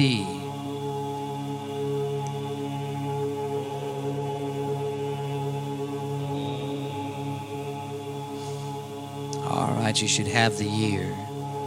And now, what about the country? Allow the letters of the name of the country or the geographical location or civilization to come in one at a time. Just trust the letters that come into your mind. The first letter is, second letter, third letter, fourth letter,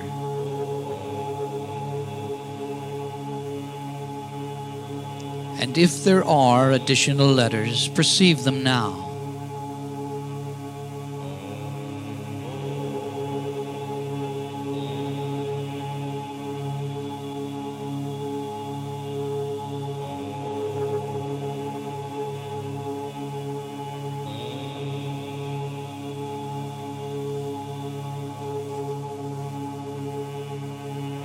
And you should now have the name of the country or location you're experiencing within. And it's time to let go of this and move on now. Let's move forward to a very important situation that will transpire in your future in this lifetime that you are now experiencing. You're experiencing a past life. And we're going to move now in this past life to a very important situation. So I'm going to count from 1 to 3, and as I do, you're going to grow older. Maybe a few months, maybe years, maybe many, many years will have passed. But it will be the time of something important in this life we are now examining. So let's move in time. You're 15, but you're going to grow older now. You're moving to an important situation. Number 1, number 2, and number 3. Trust.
right, now remember everything that you're perceiving. But it's time to let go of this and to move on to another situation. This time, perceive yourself working at your trade, your occupation, or the primary way that you spend your life or your time in this incarnation that we are now examining. On the count of 3, vivid impressions will come in. Number 1, number 2, and number 3.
All right, let's let go of this now.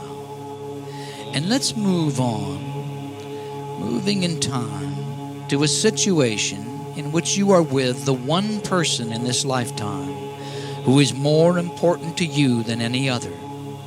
For there is indeed one person in this life that we're now examining who is most important to you. So vivid impressions will come into your mind on the count of 3, number 1, number 2, and number 3.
All right, now let's let go of this.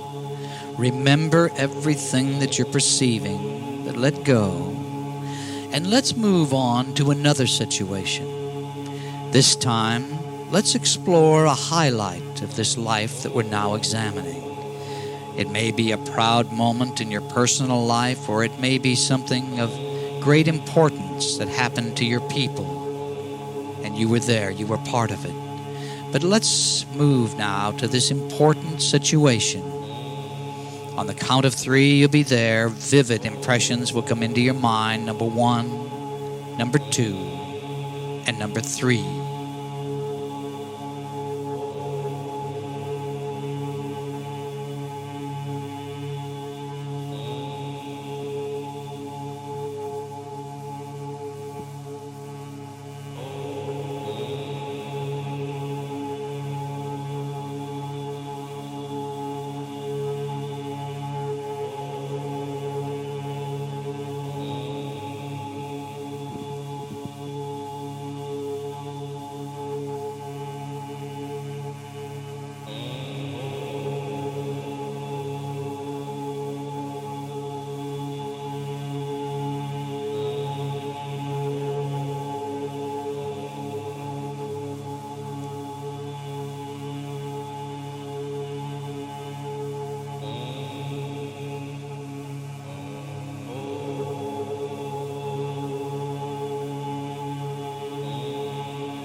All right, now once again, let go of this. Let go of this. Remember the situation, but let's move on.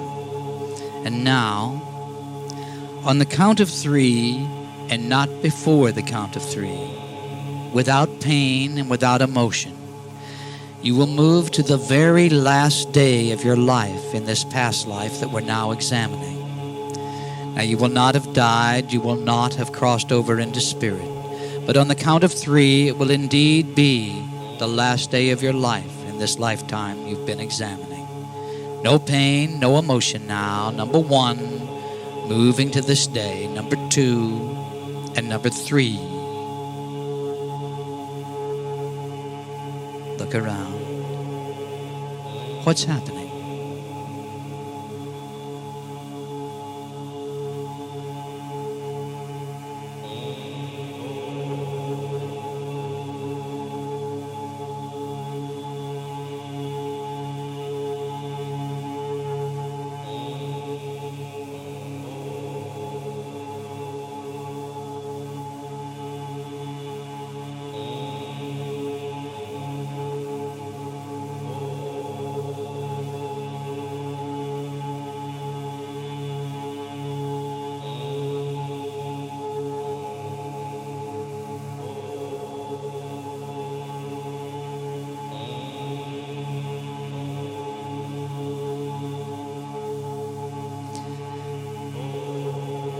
All right, now again, without pain and without emotion, on the count of 3, you are going to experience crossing over into spirit.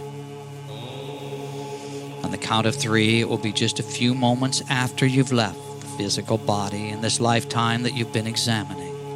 So let go now and cross over into spirit in this past life. Letting go. Number 1, number 2, and number 3.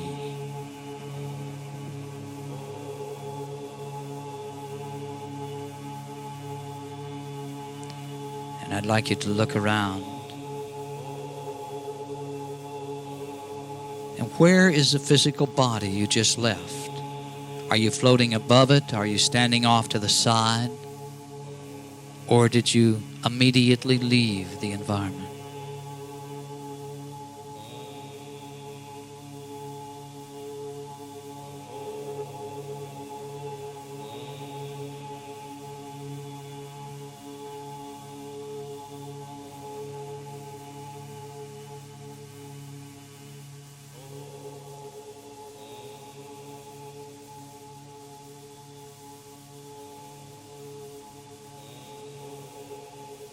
Is there anyone there, seen or unseen, that is communicating anything to you?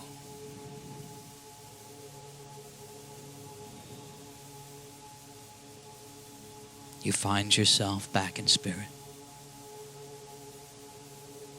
You're comfortable here. It's time to let go of this. I want you to remember absolutely everything that you've been experiencing. But it's time to return to the present, and on the count of 3, you'll be back in the present time. Now you remain once again with your eyes closed, peaceful and relaxed. But back in the present, remembering everything on the count of 3. Number 1, number 2, and number 3. And you're now back in the present. You will, in just a few moments, awaken remembering everything you experienced in the regression. And I want to give you a suggestion at this time, and that suggestion is, whenever you purposely touch the tip of your thumb to the tip of your index finger in the mudra position, you will immediately drop down into the deepest altered state of consciousness, far, far deeper than you are now. And you will open psychically, becoming extremely perceptive and empathic. And this is a suggestion you will carry out if appropriate for you. But now, in just a moment, you're going to awaken. And you'll awaken on the count of 5 with your head clear, and you'll be thinking and acting with calm self-assurance, at peace with yourself, the world, and everyone in it. So let's come on up now. Number 1, you're coming on up. Feel the lifeblood returning to your arms and legs, to your body and mind. Number 2, you're coming on up a little more and you feel at peace with all life. Number 3, coming on up now, sensing an internal balance and harmony. Number 4, recall the situation in the room. And number 5, wide awake, open your eyes. Feel good. And I would suggest that you make notes, if you will, very quickly so you'll be able to grab it later, because regressive experiences are very much like dreams. They tend to quickly fade away unless you make a few notes so that you can grasp them.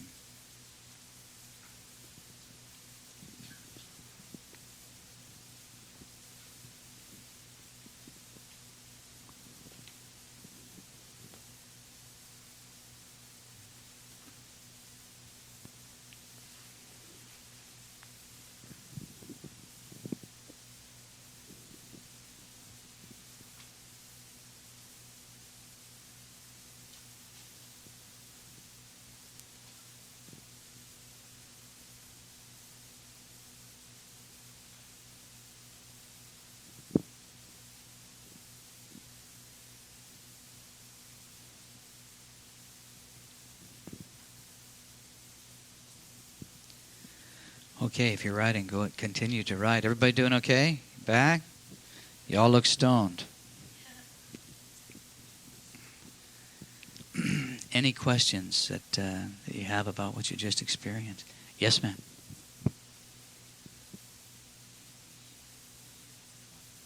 If you see what? If you saw scenes from your present life? Well, I don't know. I don't know. What type of scenes did you see from this life?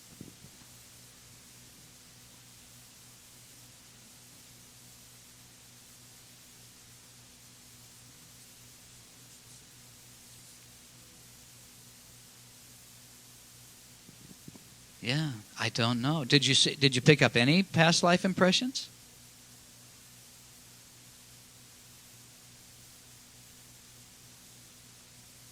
But you did pick up some scenes from the Middle Ages.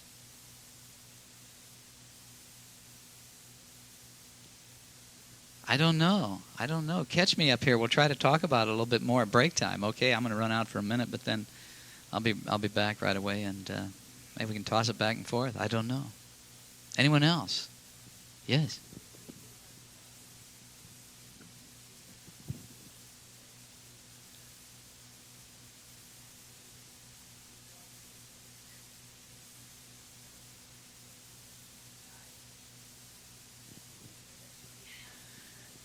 Well, it could be that, you touched into the parallels, too. I don't know.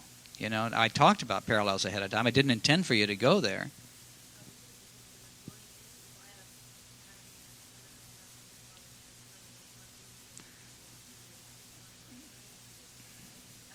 Now, see, you're fighting with yourself there. Just let it happen. But it could be that because of the talk about parallels, I sure didn't mean for that to happen, that it would help. But you could have picked up on somebody else that would have lived in the time.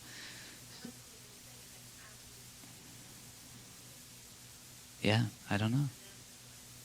Does it make sense? Does some of what you saw, does it relate to your life if you look at it?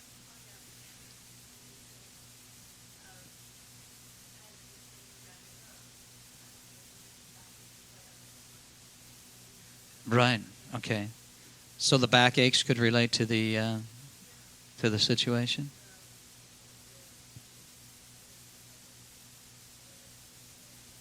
Yeah.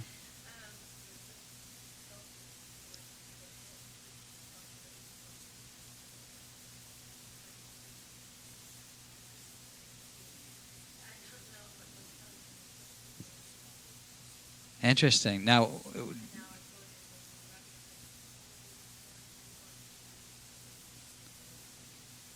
so the son in the past life or in this other is your current husband. Well, it's that sort of situation that brings people back together, believe me. What kind of a relationship do you share today? No, no.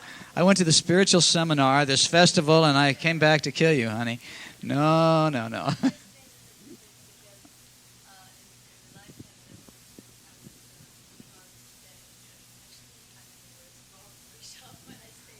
Yeah.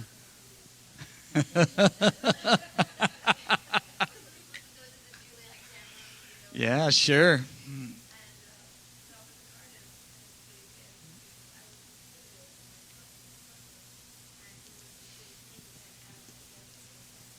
So he got rid of the competition. Sure.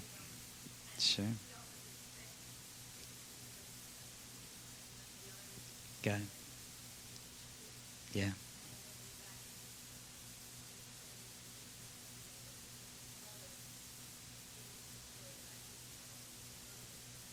Is the girl? Yeah. Well, I hate to tell you, but that's exactly the kind of triggers that it's all about. I've heard this story hundreds, thousands of times. And people say, well, I can't be. But, yeah, it's when she came into the picture that all of a sudden I started, that's it. It's the way this stuff triggers. All right, we're going to take a little break in here. Tara's going to come down. If anybody wants to talk to her, if anybody's interested in the CDs, they'll be down here. We'll take about a 20-minute break. I realize we're going right over lunch, so give you time to run down and grab something very quickly, I guess. I'm going to run out for a minute, but as I said, I'll be back, and I'll try to answer any questions I can. So have a nice break. 20 minutes. All right?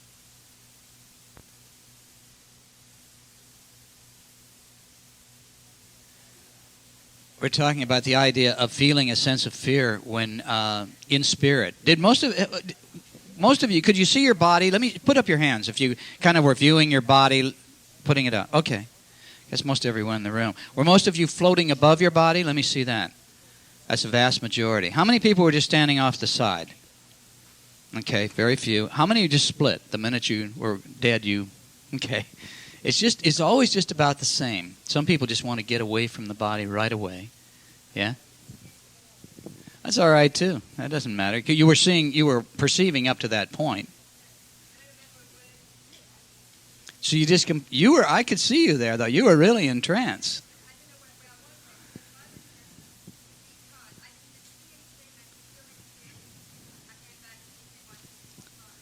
Do you think you went off into a natural sleep? Complete sleep? Do you remember the words, and were you trying to perceive impressions at the time, or do you remember literally nothing? If you remember absolutely nothing, you went to sleep.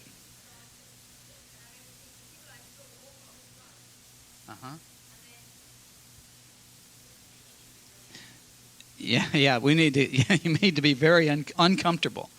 Need to make it. Don't do any deep breathing next time. Don't get relaxed in that chair. you probably went off. I've talked to a couple of people now who have actually gone off, I think, into a regular sleep. You started off, and then you just, boom. You probably, the people from this life were probably just a dream that you flashed in on, and then you were asleep, quite literally. So the way around that as best possible is to don't do the deep breathing. Don't allow yourself to get real comfortable. Because you're either, there's two things that can happen. We had someone else here who was coming in and going out, coming in and going out. Now, this is not unusual either. At first, this is the way it is for a lot of people. You have to kind of take control. You're taking control of your mind. You're taking control of the situation. It's tripping. If you do much meditation, oftentimes it can work against you because you end up tripping in and out, and you're hearing some things and you're not hearing others. And so you too, I would have you not go down as deep. You're too good as subjects, because that's obviously what you were doing a bit of, when you'd miss certain things that are being said. And that's what I'll deal with people who are used to meditation. They've solved the going to sleep part, but they've reached this other level over here. But if you're going off into a regular sleep, then that's a whole different thing, and you just want to make sure that you don't do that you stay awake for the process. You could see yourself, but what else? Another presence? Yeah. Now, what did you feel about that? Yeah.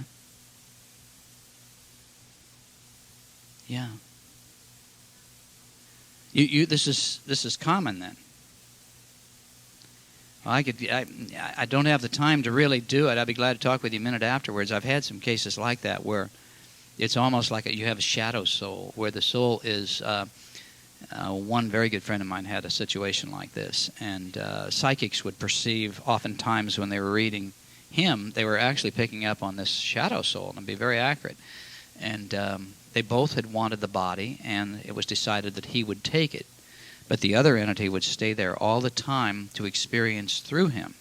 And it had some very negative repercussions as a result of that one, because of the other soul, the drawing, the desires, and so on the part of the other soul, because they were so attached. But real in-depth studies of metaphysics can just make you crazy with stuff like this, because there's...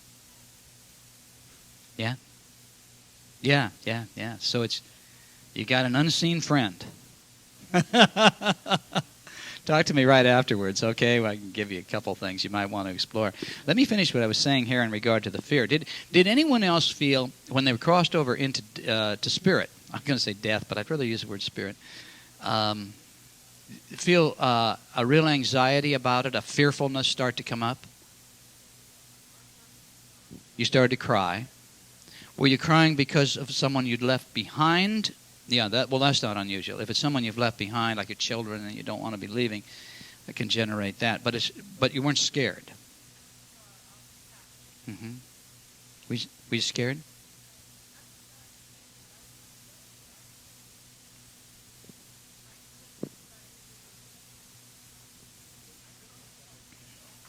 Well, you could have picked up on the same life. I didn't negate that. I didn't ask that you didn't. Well, then you didn't do that. If you were a man in this one and a woman in that one, I think they were different.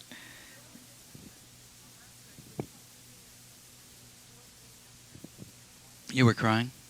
And you don't know why you were upset? Oh, okay.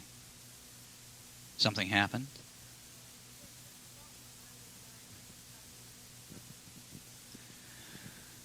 Yeah.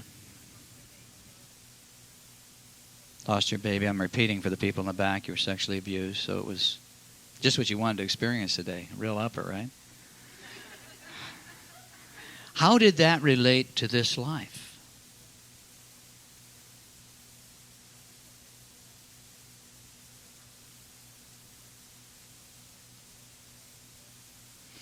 An uneasiness you have towards him? Yeah.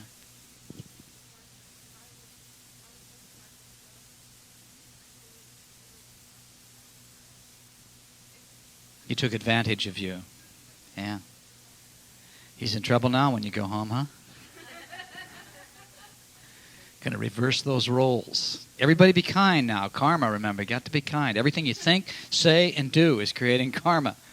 So, and if that weren't heavy enough, it's the motive, intent, and desire behind everything you think, say, and do. So, got to be cool. But anyway, in regard to this situation of feeling fear, people, if you haven't, if somebody has lived a life where it's been negative, let's just say you've been a very cruel person, or you've been a drug addict, you've been abusive, these people will all too often cross over into what we call the lower astral planes. And that's a very fearful place to be. So at the time of death, if that anxiety sets in, you may have spent time in the lower astral. All of us have spent time there, believe me, because we have all done things that we shouldn't have done. That's how we've learned. That's how hopefully we've evolved to be here, to be now, to do what we're doing. But that place is very, very fearful. And so when you sense yourself going there, there can be a real high level of anxiety. So it may explain why you experience what you experience. It took me a long time to figure that one out, because I would find people. I used to move people by time. I'd say, all right, let's move forward 5 years and look at what's happening. But then every once in a while, somebody would have died within that 5-year span, and every once in a while they'd reach this lower astral plane. They'd always describe it the same way. They'd say, "Oh, it's cold and it's dark and they're scared and they're trembling." And after doing enough regressions, I started to realize, God, every time I do this, I move people forward and they've died in the interim. If they've been living a very low life, they end up in this lower astral plane. So it came not out of studying esoteric things. It came out of the actual experience of working with hundreds of people that I started to see this picture of what happens. And that in itself is a good enough reason to remain positive and be compassionate towards other human beings, because I don't think any of us want to go there. I think maybe the Catholic Church tapped in on it somehow a long, long time ago when they started the idea of purgatory, this waiting place, because it does appear to be some kind of a waiting place, a chance for you to, a soul to, suicides seem to go there. So it's a place where they go and they just have to rethink everything, maybe over quite a period of time. And when I say quite a period, I mean a long period. People be there hundreds of years, so, in our time.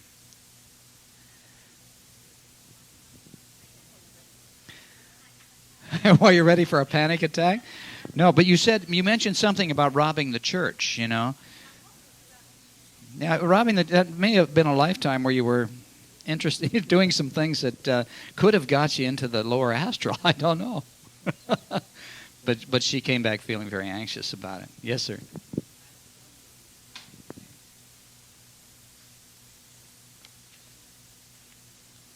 Right. Mm-hmm. Yeah.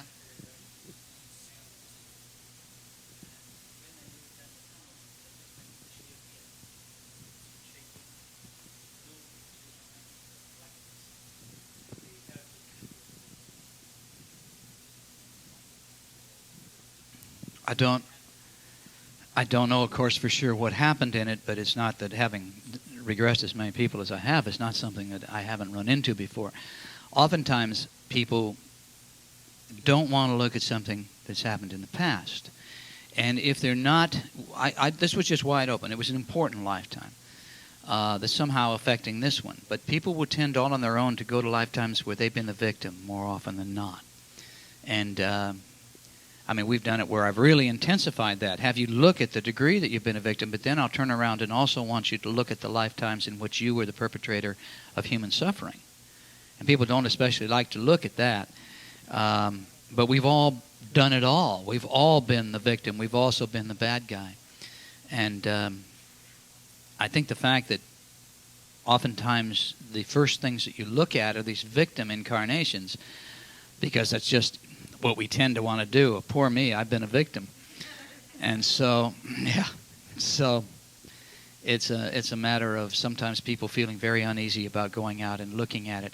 I had one case like that where the woman, the minute she started to go down the tunnel, but she'd never get all the way, and starts to scream, you know. So and I often will work with a good psychic if I'm in private practice, and I do that. I go in and out of private practice depending upon if I'm writing a book or whatever I'm working on, but I'm not doing it right now, but we did it last year. And And anyway, I worked with a psychic on it, and he was perceiving that there'd been a rape murder, and she just didn't want to look at this again. And I'd gotten enough close images that I figured it was probably right, just in my doing it. And we decided in that particular case to leave it alone. In others, I might really try to push it so that that they see it, because there's an energy there. Anything you just tapped in on, I don't care how quick the flick of the picture, whatever you saw, that's an energy. That's something very real inside of you. I don't care where it came from. So whatever it was you saw, or whatever it was you just experienced, it's in the memory banks. And why did that come up over all the other possibilities that could have come up? Why that?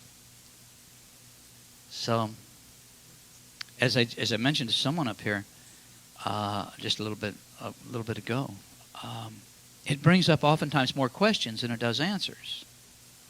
I'll make a tape of my own. Here I do this, but I mean, if I want the answers, I'll make a tape, or I use the ones that we have remade, pre-recorded, but I'll go down 20 times sometimes to try to really figure out the full picture of what this incarnation was really all about. Find out some details this time, some details next time. And if you really want to thoroughly investigate a lifetime, well, it could take a lifetime to thoroughly investigate it, but to hit all the highlights, you're probably going to have to go in several times.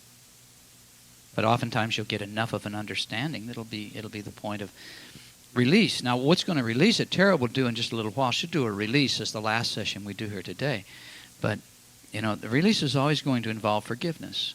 You're going to have to forgive the other people who are involved, your exes in that life who may be involved in your current life. People come back again and again and again. They come back to be together, to work these things out. So it's not unusual. You get back there and you see this and you think, oh my God, that's my husband today, or that was my boyfriend, or this is my mother. No wonder she's on my ass all the time, or whatever it may be. But it's all karma. Back to this idea that there's no halfway karma. Karma either is or it isn't. So if you're going to accept these ideas, you might as well accept that everything in your life is karmic. Can't be halfway karma. It can't be just karmic that you met your boyfriend and you'd been together before and you naturally had a real reaction to each other, and then not have the rest of your life be karmic. Karma is a multi-life debit and credit system, and it offers total justice.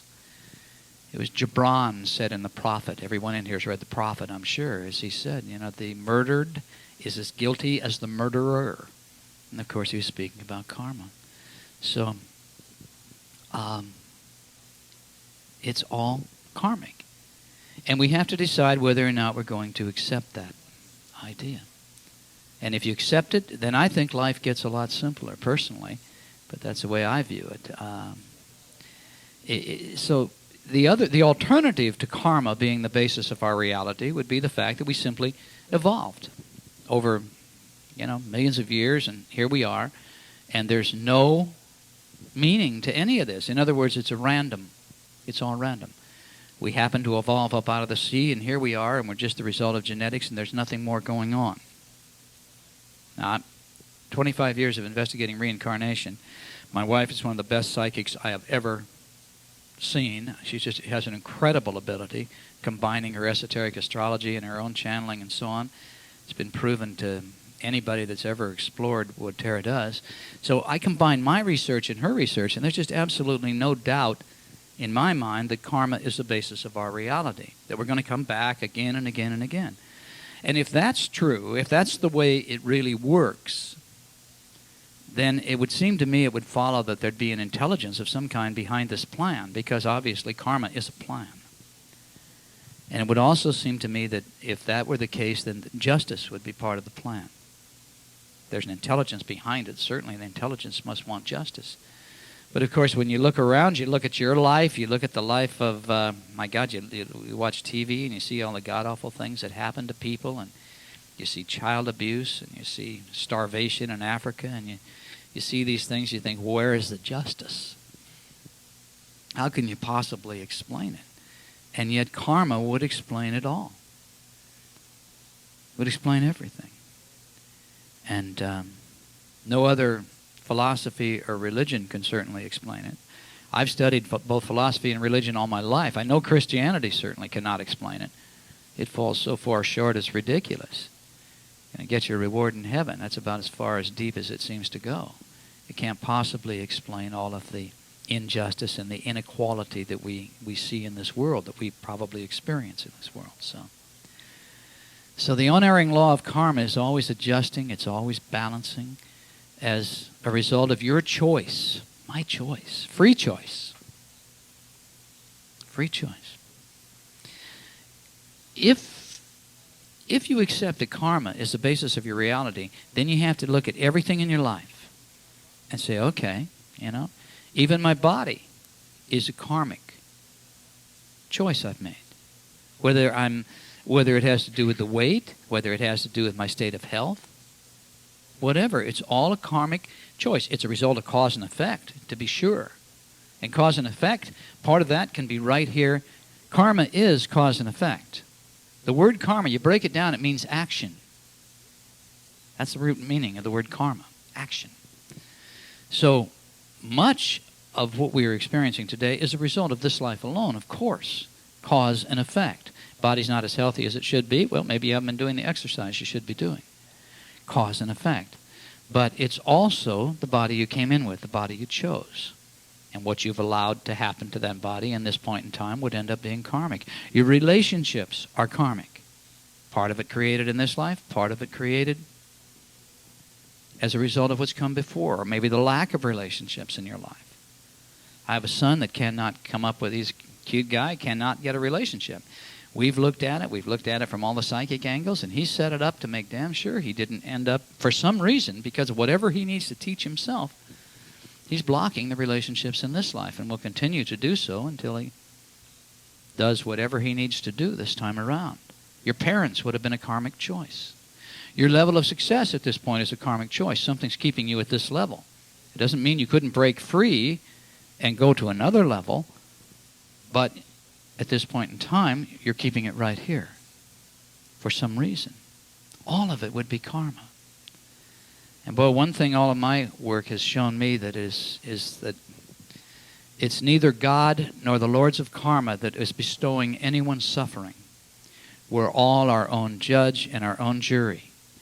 And you alone are responsible for whatever it is that you're experiencing in this life.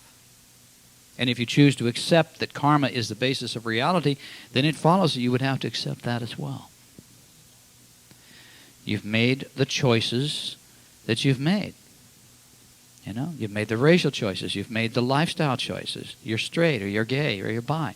That each of those is going to offer different potentials of experience that allow you to learn. Each racial choice is going to allow, and will probably, if anybody really believes in these ideas and really comes to know them for what they are, it would certainly end prejudice. Because you see, really, and especially when you start accepting the parallel lives, and you see, well, my God, this race is also me. And this other gender, or this other lifestyle orientation is also me. So, there's no one to blame for anything that ever happened to you. In accepting karma, you have to accept that. You have to accept that there's nobody to blame. You had a horrible relationship. You set it up. You set it up for the opportunity to learn. And it isn't really even the horrible relationship that's important. It's your reaction to the horrible relationship, because that's going to prove whether or not you learned. So how did you respond? How did you respond when it came to an end? You're all metaphysical, so I know all of you, when your husband left and it was all that god-awful experience, you all just said, go with God, right? You just, cool? God, you got to sit up here and see all the looks at this. It's like, but, all you have to do, you want to look at your karma, look back and just look at who made your life difficult. We all can easily look back and see some different people that really made our lives difficult. And obviously they're people we had karma with. But if you're going to accept karma, then you have to accept that it didn't happen by accident. You decided on the other side. You were very brave on the other side. Say, oh, I can be with him again. That's no sweat. of course, then you come here and you got to go through it again, and hopefully you've learned a little bit better. But what I've seen sometimes in looking at people that have a terrible relationship, we'll go back and we'll start with the very first lifetime that they were together. And we'll see that it started off and it was okay, and then it went bad. They were back in China, and it was, 1,000 years ago. And because she couldn't have a child, he kicked her out. So boy then comes back again. And now, the roles are reversed, and she's in power, and she is making his life miserable. And it just goes back and forth and back and forth, each person getting the other, until here we are today. And at least this time, usually they're not killing each other, but oftentimes we'll look at that in the past. And we're just trying to move past it, trying to learn to get along, trying to resolve the karma between us so that we can get on with it. Because if you've got someone in your past right now, anyone, and you're still feeling, and you just would love to see something horrible happen to them, or you'd love to see them get it, that's not good. Karmically, that's really not a good thing. You want to work to let go. You want to release. You want to forgive. Because guess who you're coming back with? Oh, yeah, absolutely. See, when you react like that, it's guaranteed. So release. Go to bed at night. Send them white light. Let it go. Yeah. Yeah. It...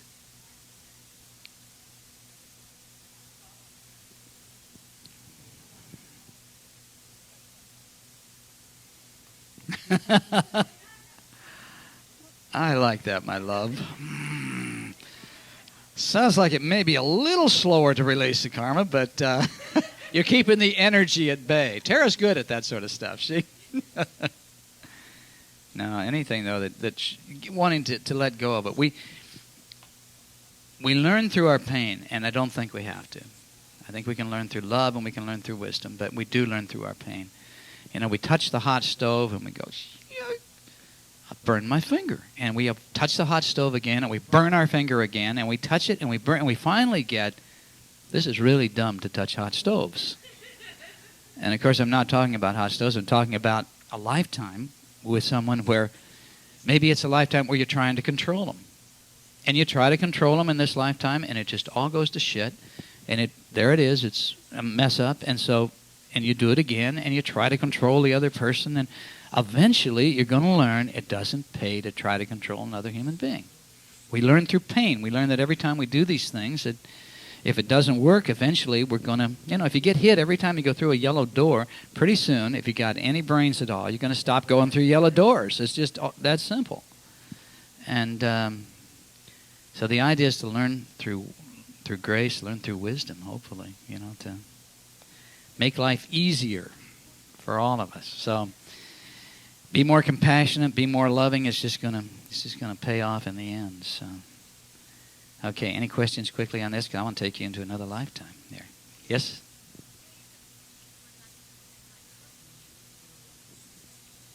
How do you choose? You mean in the regression? Well, you can choose to go back just by, as you go down into the altered state of consciousness, you're giving yourself the instruction, I desire to go back to the lifetime in such and such that I've been exploring, or whatever it may be. But you can always add that to any, of course you can make your own tape to do it if you want to, there's nothing magical about that, or you can simply use a pre-recorded program and then just instruct yourself that that's what you're going to do. Go in with that intention and then just give yourself the suggestion. You're always in control in an altered state. I could say, all right, we're all now going to go back to an Atlantean lifetime, but, if you decide, nope, rather go to China, well, then you'll go to China, if there's a Chinese lifetime. So you are in control. You just have to exercise that control in the altered state. Yes?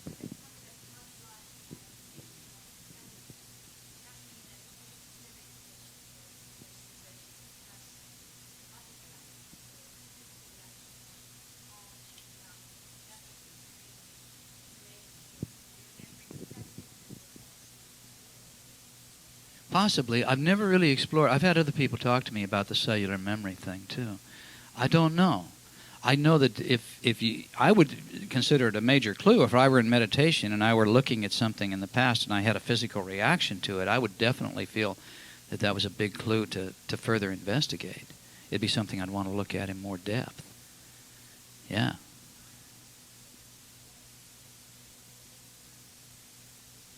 Oh. Oh, interesting. So you were dealing with a condition, or did something happen right towards the end? Yeah. Yeah. It didn't bother you that... Oh, like gangrene had set in or something? Oh, yikes. What was your light? Were you male or female? Yeah.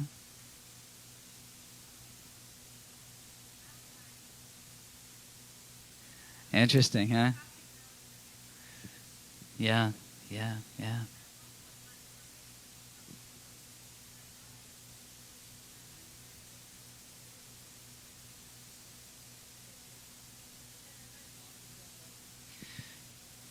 Yeah, count yourself back down. Just say, I'm going back down in. 7, 6, 5, 4. Yeah, interesting. Somebody's trying to get your eye out. Oh, you've had a wonderful, wonderful afternoon here, haven't you? God. I saw my legs amputated and somebody took out my eye, but it was, aside from that, it was a great afternoon. God.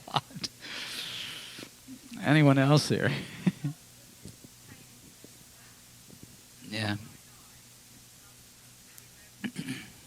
Civil War?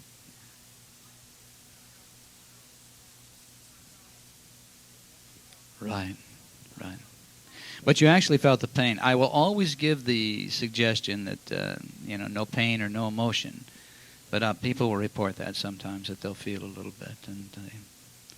And I can never get rid of all the emotion, because if you know it's you and it's happening to you, you can't help but feel. But I can at least, give you the suggestion that counters the real extreme reaction to it. Yeah. Yeah. Anyway, you had your hand up, sir?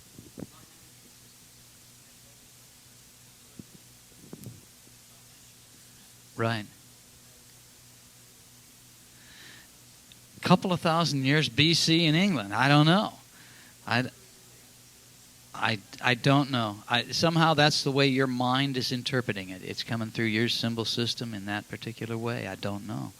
If you'd gone all the way back to Atlantis, I'd say there'd be nothing, phenomenal about finding a sewing machine and all, because they seem to have been a very advanced society. But 2,000 years ago in England, I'm pretty much aware of what was going on, so don't think so. Yeah.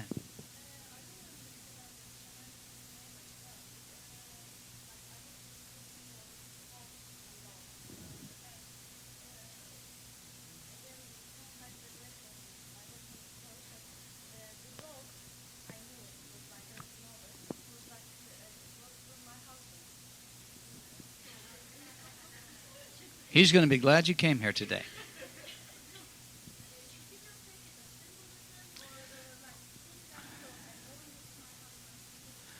I think I've never found any evidence of transmigration, but I think I just take it as simple as, how do you feel towards your husband? We could spend all afternoon on this one. Oh, okay. So as a dog, my husband was a dog, right? Okay, so he comes through like...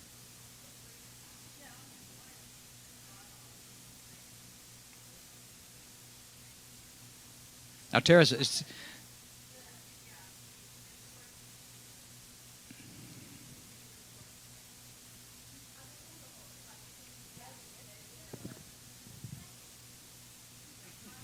getting away from that dog.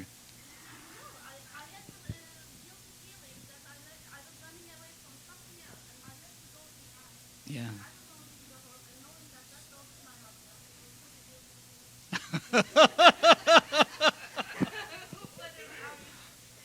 I don't know. Tara's also a shaman. She sees everything through shaman eyes, so she'll interpret symbols. Boy, I'll tell you. So, if you want to interpret more symbols, catch her afterwards.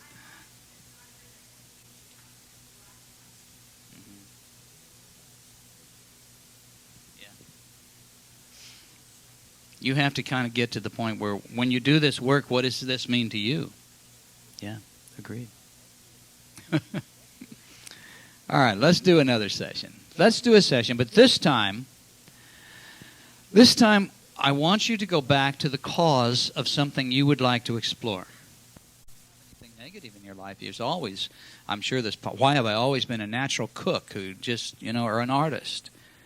Why have I always had this ability where nobody else in my family seems to have had this ability, but it's always the most natural thing in the world to me. So you can go back and look at the cause of anything you'd like to look at. But if you do have some things you'd like to get handled, then I would suggest you look at you use this to explore any negativity in your life.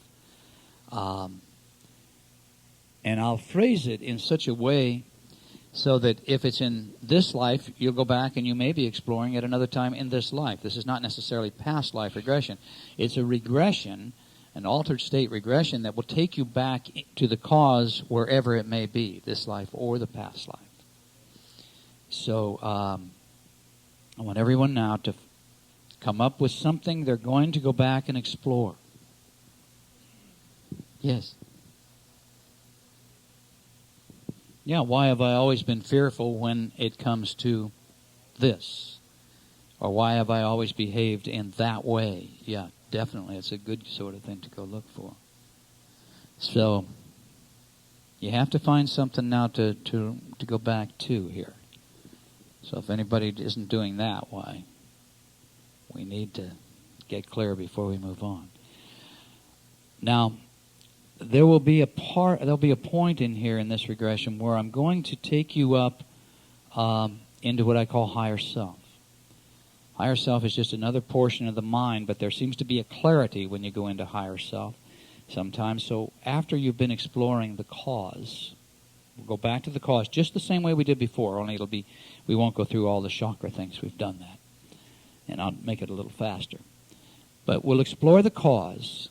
Then while you're still in the altered state, I'm going to have you just imagine yourself going up these stairs, up into the very highest levels of mind, called higher self. Now, chances are you won't feel any different than you feel while you're exploring the past life. But there is a difference. We've done all kinds of tests on this.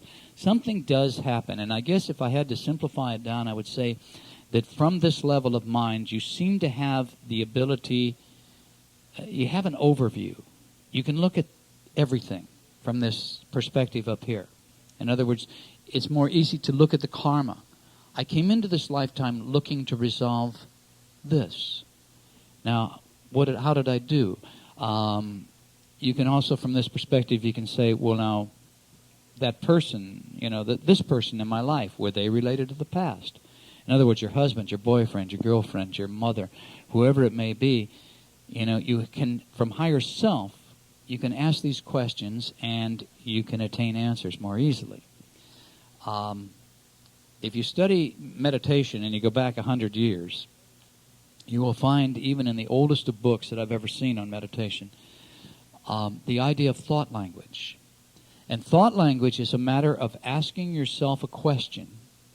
Here you are, you're in the altered state of consciousness, but you ask the question just as if you were asking it of someone else. And then you listen to the next thought that comes back as the answer. So it's like you're talking to yourself, or you're thinking to yourself. You're thinking, what's the deal on this, this, and this? And then here's the answer, da-da-da-da-da-da. It comes back to you. But thought language, realize it's an ancient technique, and it's very powerful if you can trust yourself to use it. So it's a way to work, especially in higher self, to ask questions and to receive answers. I'm also going to ask your spirit guide to come in and to have your spirit guide assist you. Now, we don't have time to go into the idea of, do you already know your spirit guide? Have you had communication? So what I want you to do is just trust that there is an unseen entity right there with you, somebody that's committed to being with you throughout this lifetime, basically there to try to keep you on the path you decided to walk when you came into this life. Because you came in with a lot of predetermined ideas about what you were going to experience and when you were going to experience them. It is mapped out so much more than I wish it were. Tara right now is investigating astrologically, and we're doing it through other things, a man that's just had the most god-awful accident, and he's in a wheelchair, and he's been burned over 90% of his body, and it's just this horrible situation, and yet it's all in his astrology chart. The way my wife investigates astrology on this esoteric level, it's all there. Every bit of it. He came in, his whole chart is built around that he had to experience this god-awful thing to karmically work out, we don't know what yet. But we've set it up ourselves. So your spirit guide is there to keep you on the path to experience the things that you desired to experience in coming in here. So let's go explore. You have in mind something that you desire to experience. And I'd like you now to close your eyes and begin to breathe deeply once again. Breathing deeply and relaxing completely. And those who were not experiencing like they wanted to, I want you to make it up to get it going, just like we talked about here at the break.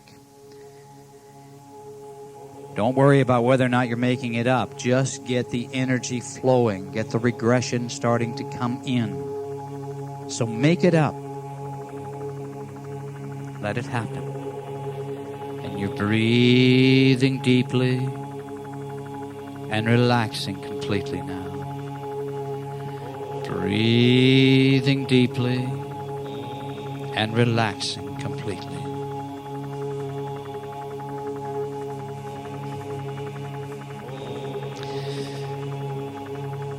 And once again, you feel the relaxing power coming into the toes of both of your feet at the same time. It's moving right on down into the ball, into your arches, into your heels, and right on up to your ankles. Completely relaxed, completely relaxed. And now feel the relaxing sensations move on up your legs to the knees, relaxing all the muscles as it goes. And on up your legs now to your thighs and to your hips, permeating every cell and every atom. And you're relaxing completely, relaxing completely. Keeping your full attention on the sound of my voice and relaxing your body. As the relaxing power now moves on down into the fingers of both of your hands. Relaxing your hands. And your forearms are relaxing. And your upper arms are relaxing. And the relaxing sensations now move on down into the base of your spine. Feel the warmth in the base of your spine.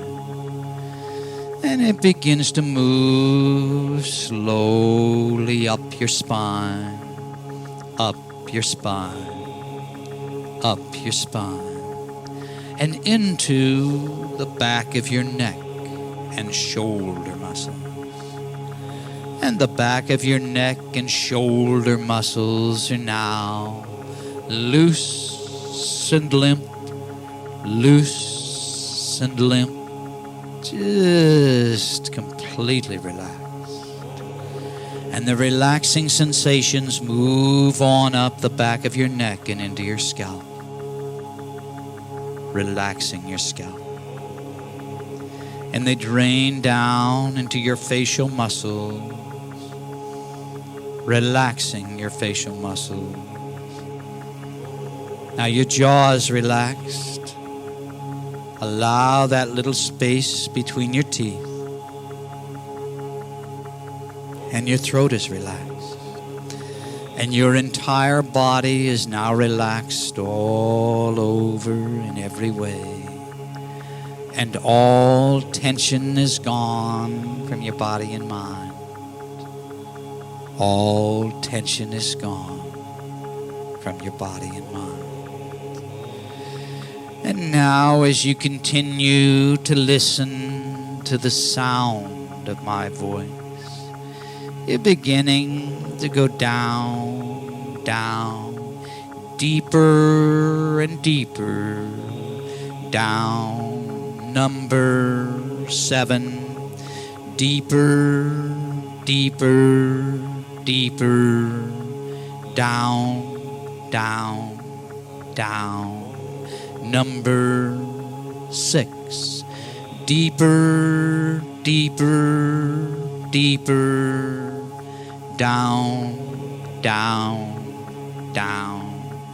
Number 5, deeper, deeper, deeper, down, down, down. Number 4, deeper, deeper, deeper, down, down, down.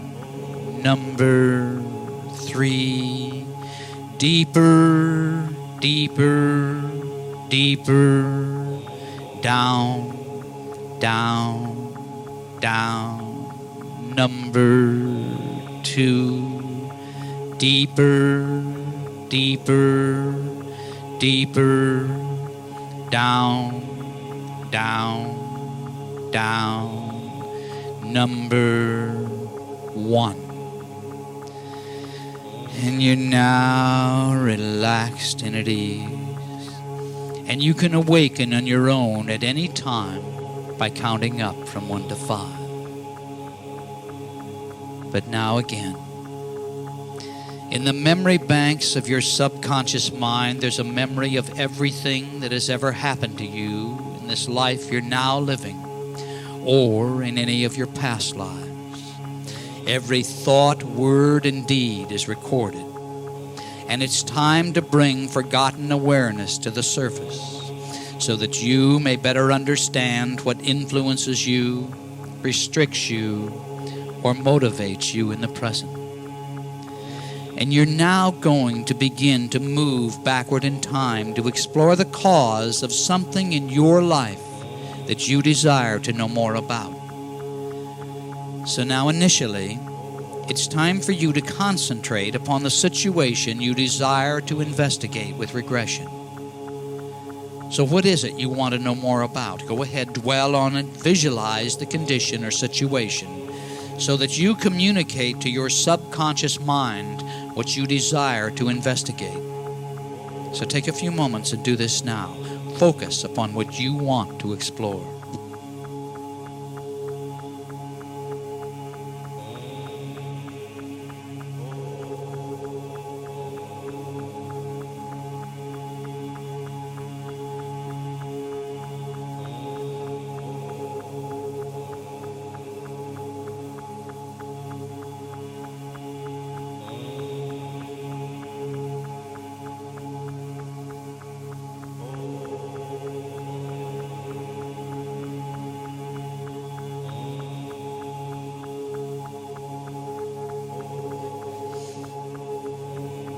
All right.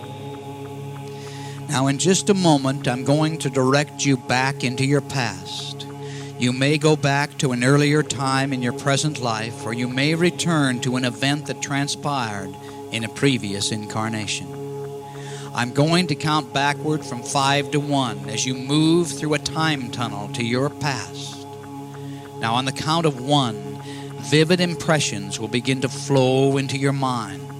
Impressions of a past event that relates to the cause of the karmic situation you seek to better understand. And again, vividly imagine the tunnel to your past. See it there in your mind very, very vividly. And now step into the tunnel and begin to move back in time as I count from 5 to 1. And on the count of 1, you'll start to perceive past events that relate to the cause you seek to understand. So number 5, you're stepping into the tunnel and beginning to move in time. Feel it happening. Allow it to happen. You're letting go of the present and moving back in time. Number 4, feel it happening. Feel yourself moving through the tunnel toward the light way down at the end. Back in time.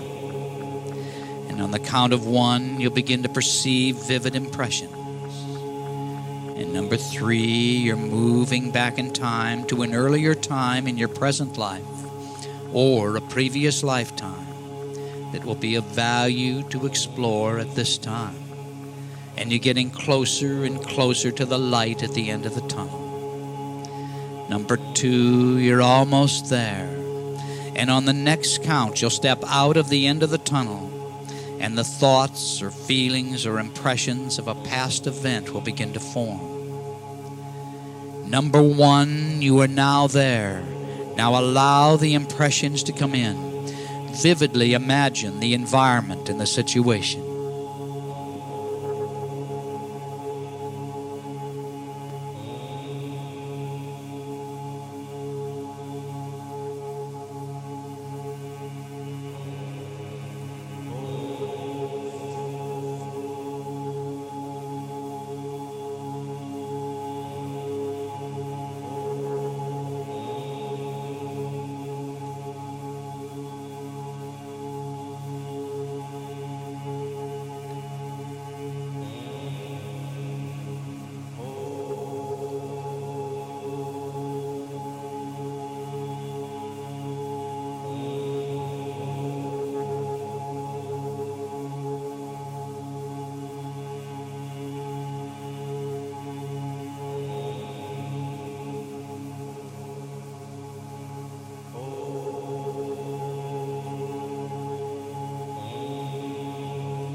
it's time to let go of this.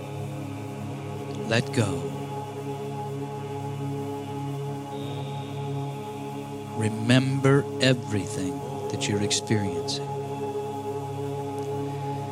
But I'd like to further explore this situation from the perspective of higher mind, higher self. So I'm going to count from 1 to 8, and as I do, vividly imagine yourself ascending up a beautiful stairway, higher and higher, ascending from your current level of awareness into your higher mind. And on the count of 8, you'll be there. So just let go and imagine yourself ascending the stairs. Use your imagination very, very vividly, and perceive yourself climbing on up into the very highest level of mind. So number 1, you're letting go and ascending. Number 2, you're ascending higher and higher now. Number 3, just moving on up into the highest level of mind. Number 4, you're hardly feeling your body at all as you ascend into the all-knowing level of mind. Number 5, ascending now higher and higher, closer and closer to the God level of your totality.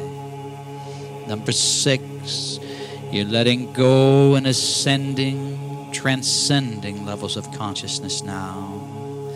Number 7, just moving on up into the very highest level of mind. And number 8, you're now there. And although you may feel a little difference, you now have access to your soul history and the collective unconscious. The secret to obtaining wisdom is simply self-trust. And let's also call in your spirit guide and ask for assistance. So I'd like you, if you will, to call out silently in your mind and ask your guide to join you. Hear your voice echo out across the universe and back to you. Ask your guide to come in and be with you now.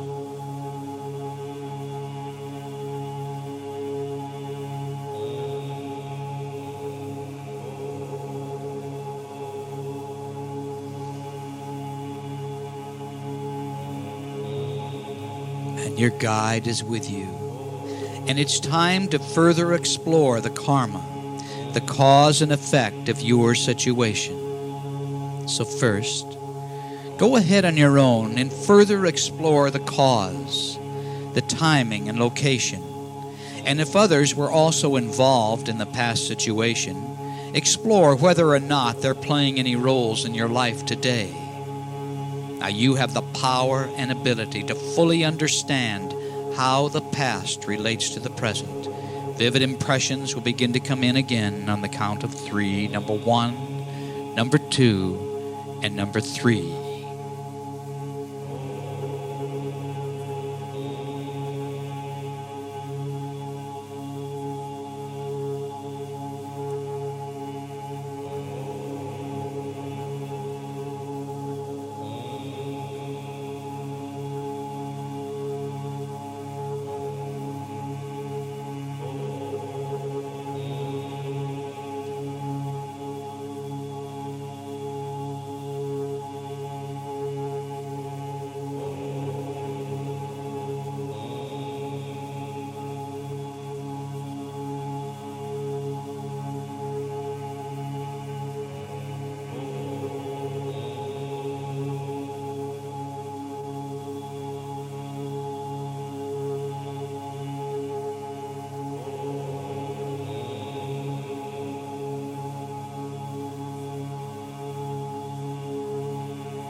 All right, it's now time to let go of this. Let go, but remember everything you've experienced. But before I awaken you, I want to give you a couple of suggestions. First, if the cause you just experienced was in regard to a negative situation, you now focus upon releasing the negativity. Wisdom erases karma, and the law of grace supersedes the law of karma. Karma can be experienced to the letter of the law or in mercy and grace. In other words, if you show mercy, grace, and love, you will receive the same in return. I contend that you accelerate or rise above your karma through your awareness, and you have the power and ability to awaken from this session an entirely new person if you're ready for that. Are you ready to let go of the negativity and begin to express unconditional love in all aspects of your life?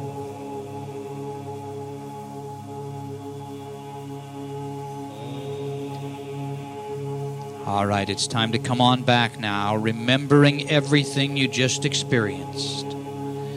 So let's come on up. On the count of 5, you'll open your eyes and be wide awake, fully alert, thinking and acting with calm self-assurance, and feeling glad to be alive and at peace with yourself, the world, and everyone in it. So number 1, you're coming on up now. Coming on up. Feel the lifeblood returning to your arms and legs. Number 2, you're coming on up a little more, at peace with all life. Number 3, you're coming on up and you sense an internal balance and harmony. Number 4, coming on up now, recalling the situation in the room. And number 5, wide awake, open your eyes and feel good. Number 5, wide awake. And again, you may want to make some notes very quickly because the impressions tend to fade away.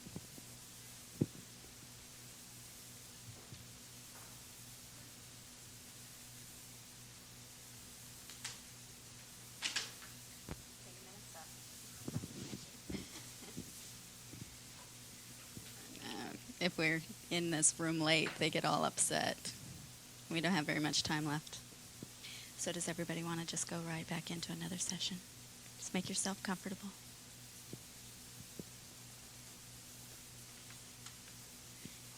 Sorry.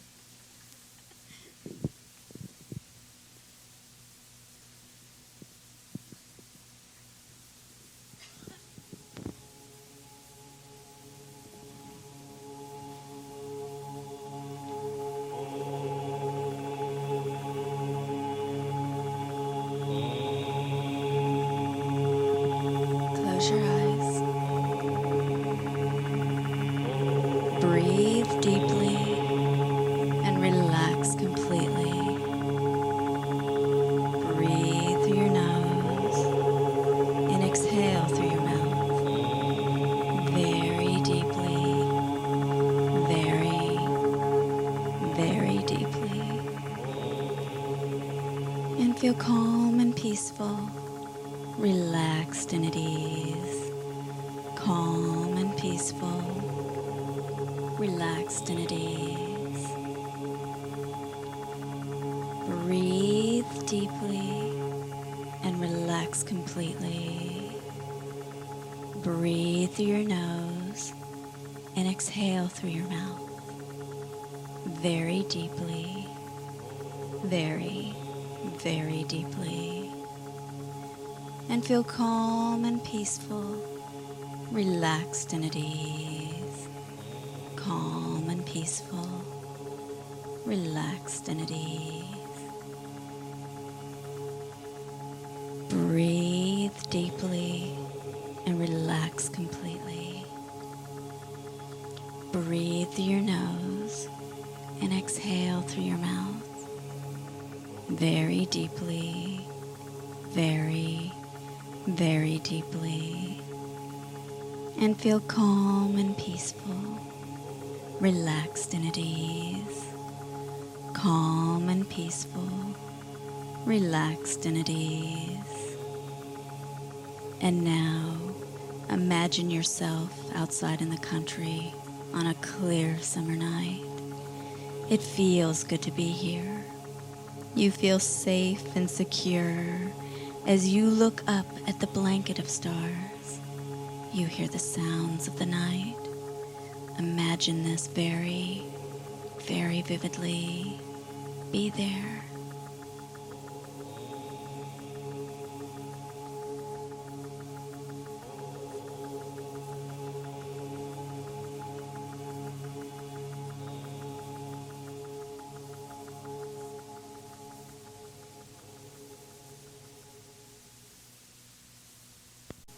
It feels so good to be looking here up the stars and enjoying the night.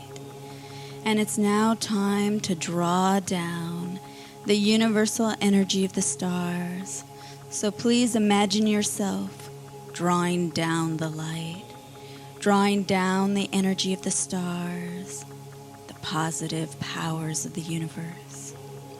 Perceive this energy as being drawn down in the form of an illumination that enters your crown chakra on the top of your head.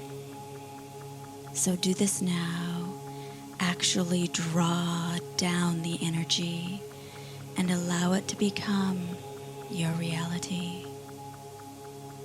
The universal energy of the stars. Draw down the light, the positive powers of the universe, the God light, the starlight, the love light. Let it happen. Let it be. Drawing down the universal energy of the stars, the light of the universe.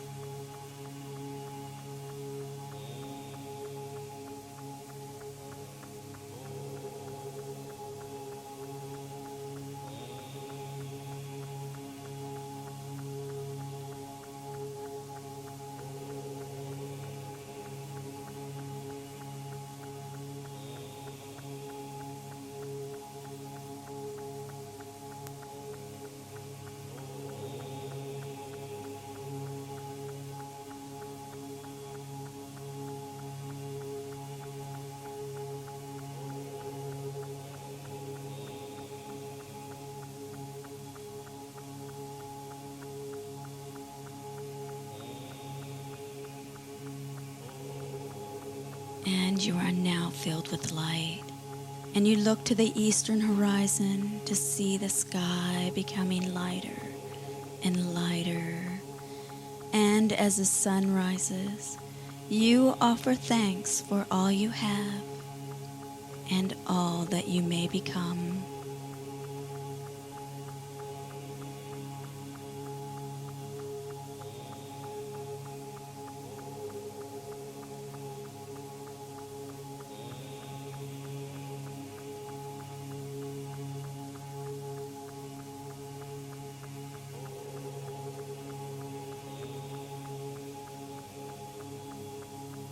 And the sun is now above the horizon, and it feels warm on your skin. And you notice a trail off to your right. It's time to follow this trail until you come to a meadow. So follow the trail. It's a warm, summery day, and there's a light breeze blowing. And it feels so good to be here, walking the trail. Walking the trail until you come to a meadow.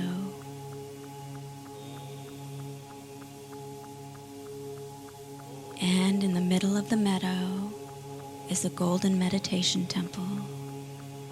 A small, ornate, circular temple, large enough to enter and lie down in. See it. A dome about 12 feet in diameter, with an arched doorway surrounded by spiritual symbols. So now go ahead, cross the meadow, and approach the temple, visualizing this enchanting structure in vivid detail.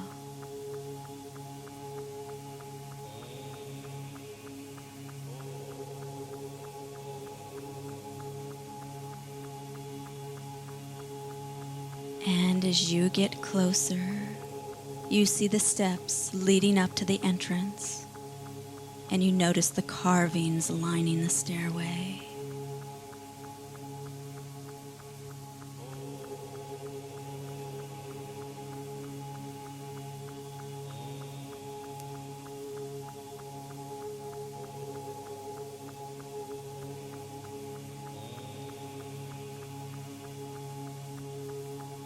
And now, go ahead and climb the stairs up to the entrance. That's it. And enter the temple through the ornate arched doorway into a circular room with an opening in the domed ceiling.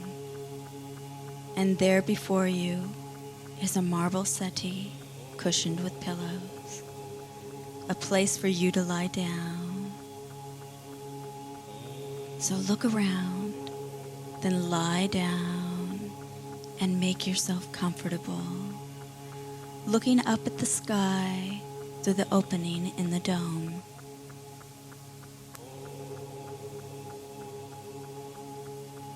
Breathing deeply and relaxing completely. Breathing deeply and relaxing completely.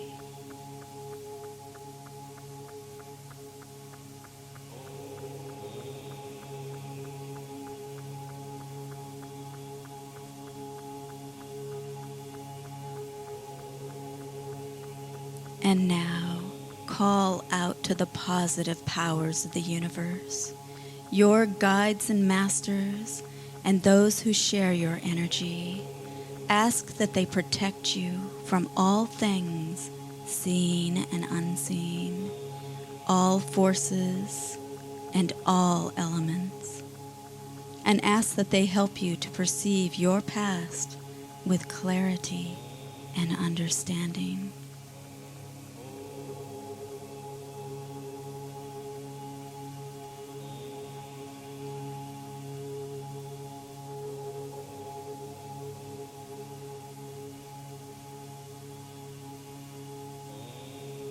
And as you lie relaxing, breathing deeply, relaxing completely, breathing deeply and relaxing completely, you sense a settee beneath your body begin to slowly turn counterclockwise, turning, slowly turning, back in time, back in time, back in time, way, way back in time, way, way back, way, way back, spinning slowly back in time, way, way back.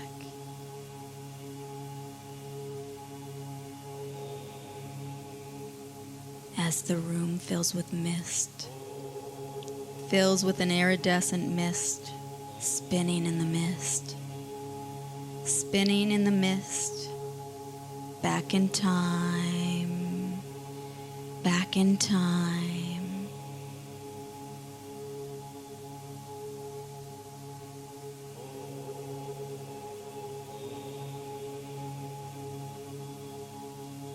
And as the mist fades away and the arched doorway again reappears, you hear a voice say, "Beyond the doorway lies a life as you once lived in another time and another place.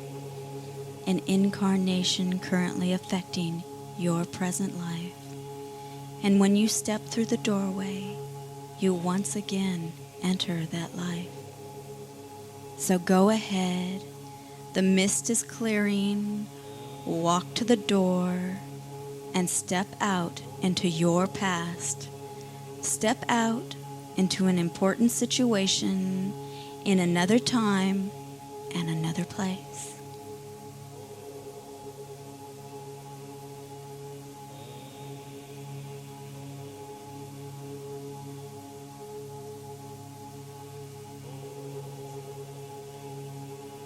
What do you see? And what are you doing? Trust your thoughts and visualizations. Look around.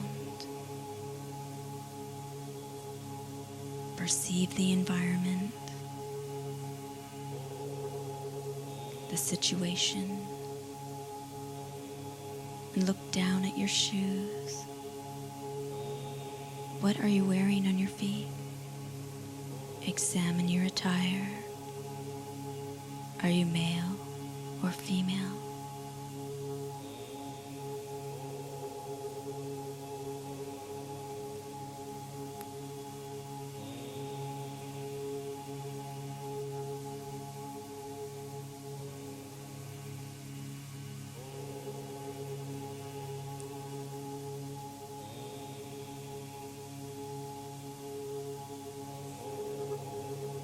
And it's now time to perceive the year and the country or geographical location you find yourself experiencing. Allow this awareness to come in now.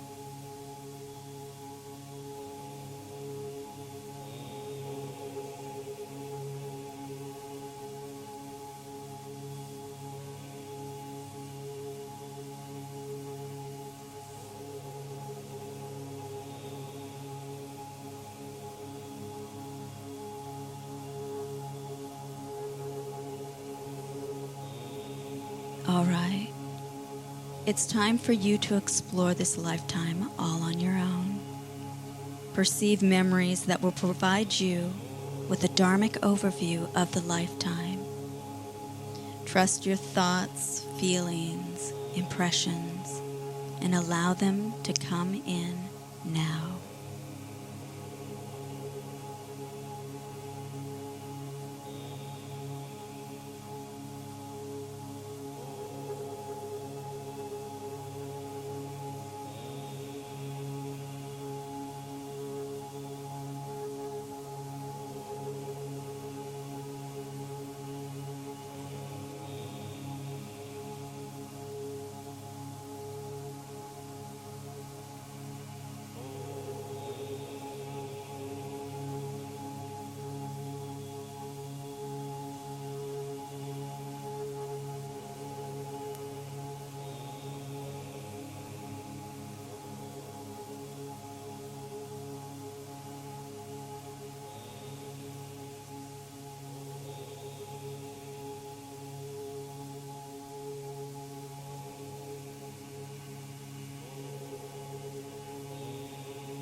All right.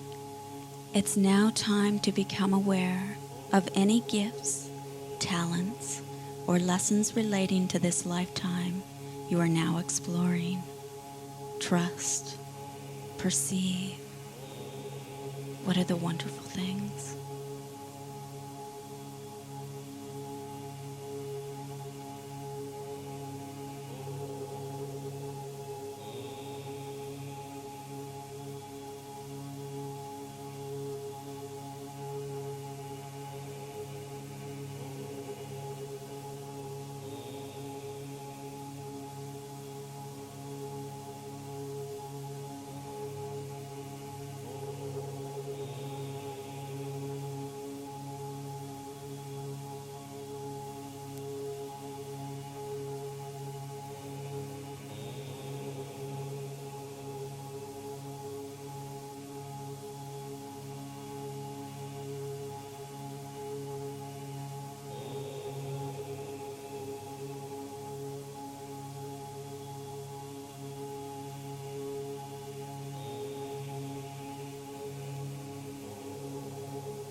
And now, explore any current weakness or lingering anger that relates back to this lifetime.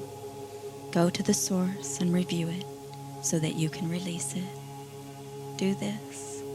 Trust. Your thoughts are valid. Your feelings are valid. Accept your past.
And you have just re-experienced highlights of a past life.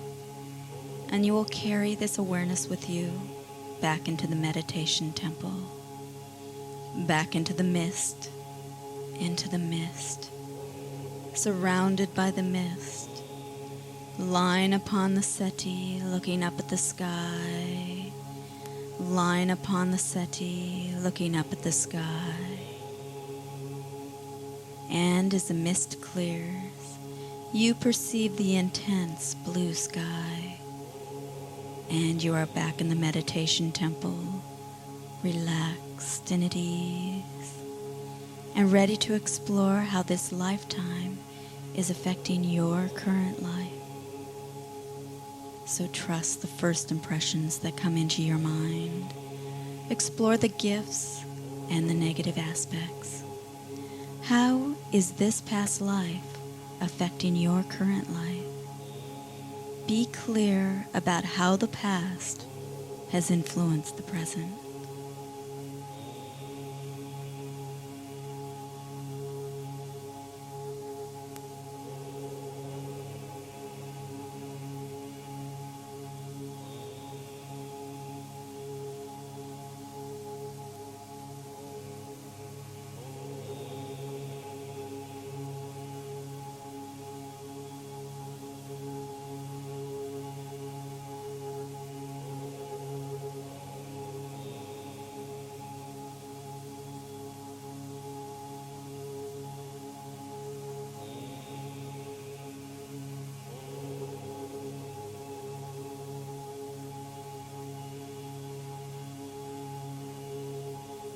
All right, it's now time to release the past.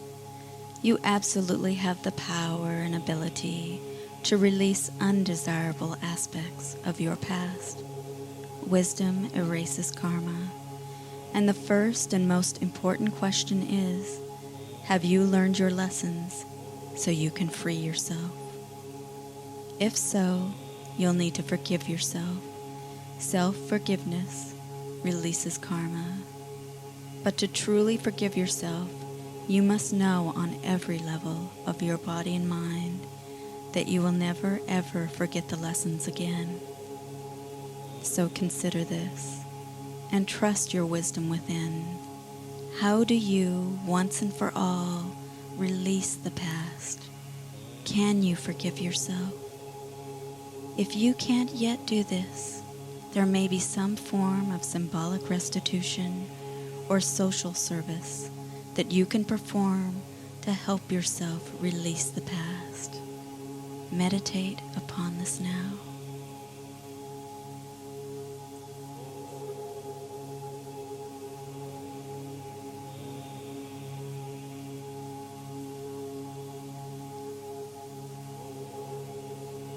Forgive yourself. Free yourself. Forgive yourself. Free yourself. And you arise and leave the meditation temple, knowing that the law of grace supersedes the law of karma.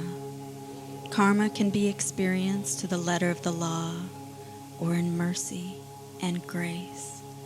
In other words, if you show mercy, grace, and love, you will receive the same in return.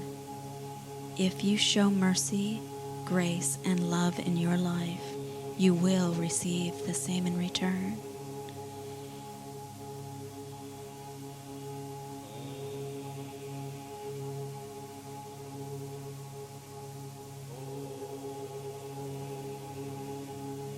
And you are now back in the meadow, experiencing the sunlight and feeling a lightness of being. A freedom and joyous lightness of being fills your body and mind to overflowing, knowing that you are now closer to becoming all you can be, closer to the light, closer to the source of the light.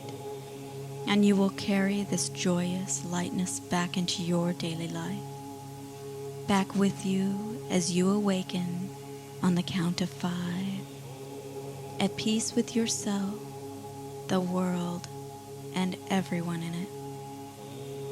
Number 1, coming on back, feeling the sunshine radiate upon your face and hands.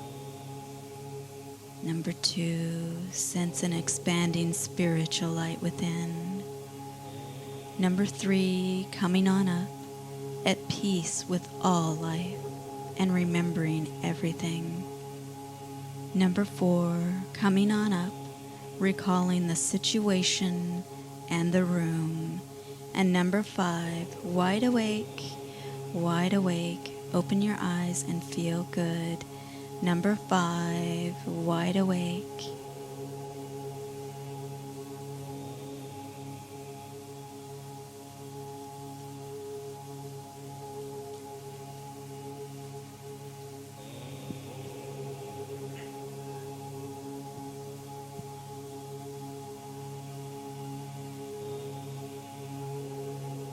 Is everybody wide awake? Okay.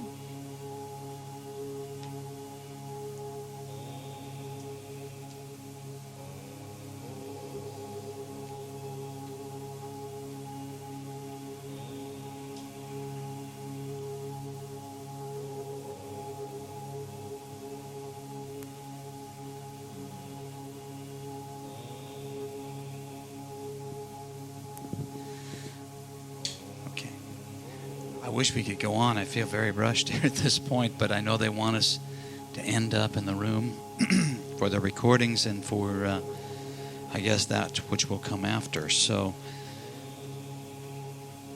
make some notes on it. I hope there's been a great value. You all look really stoned right now. I do too, because I just went with her and it's, whoa. So anyway, thank you so very much for coming, for being here with us this afternoon. I really appreciate it. Hope we get a chance to see you again, and we can be around here for just, I guess now we can be in the room for about 10 more minutes. So if there's something you want to talk about, why, we can do that, and we're glad to talk outside too. So thank you, folks.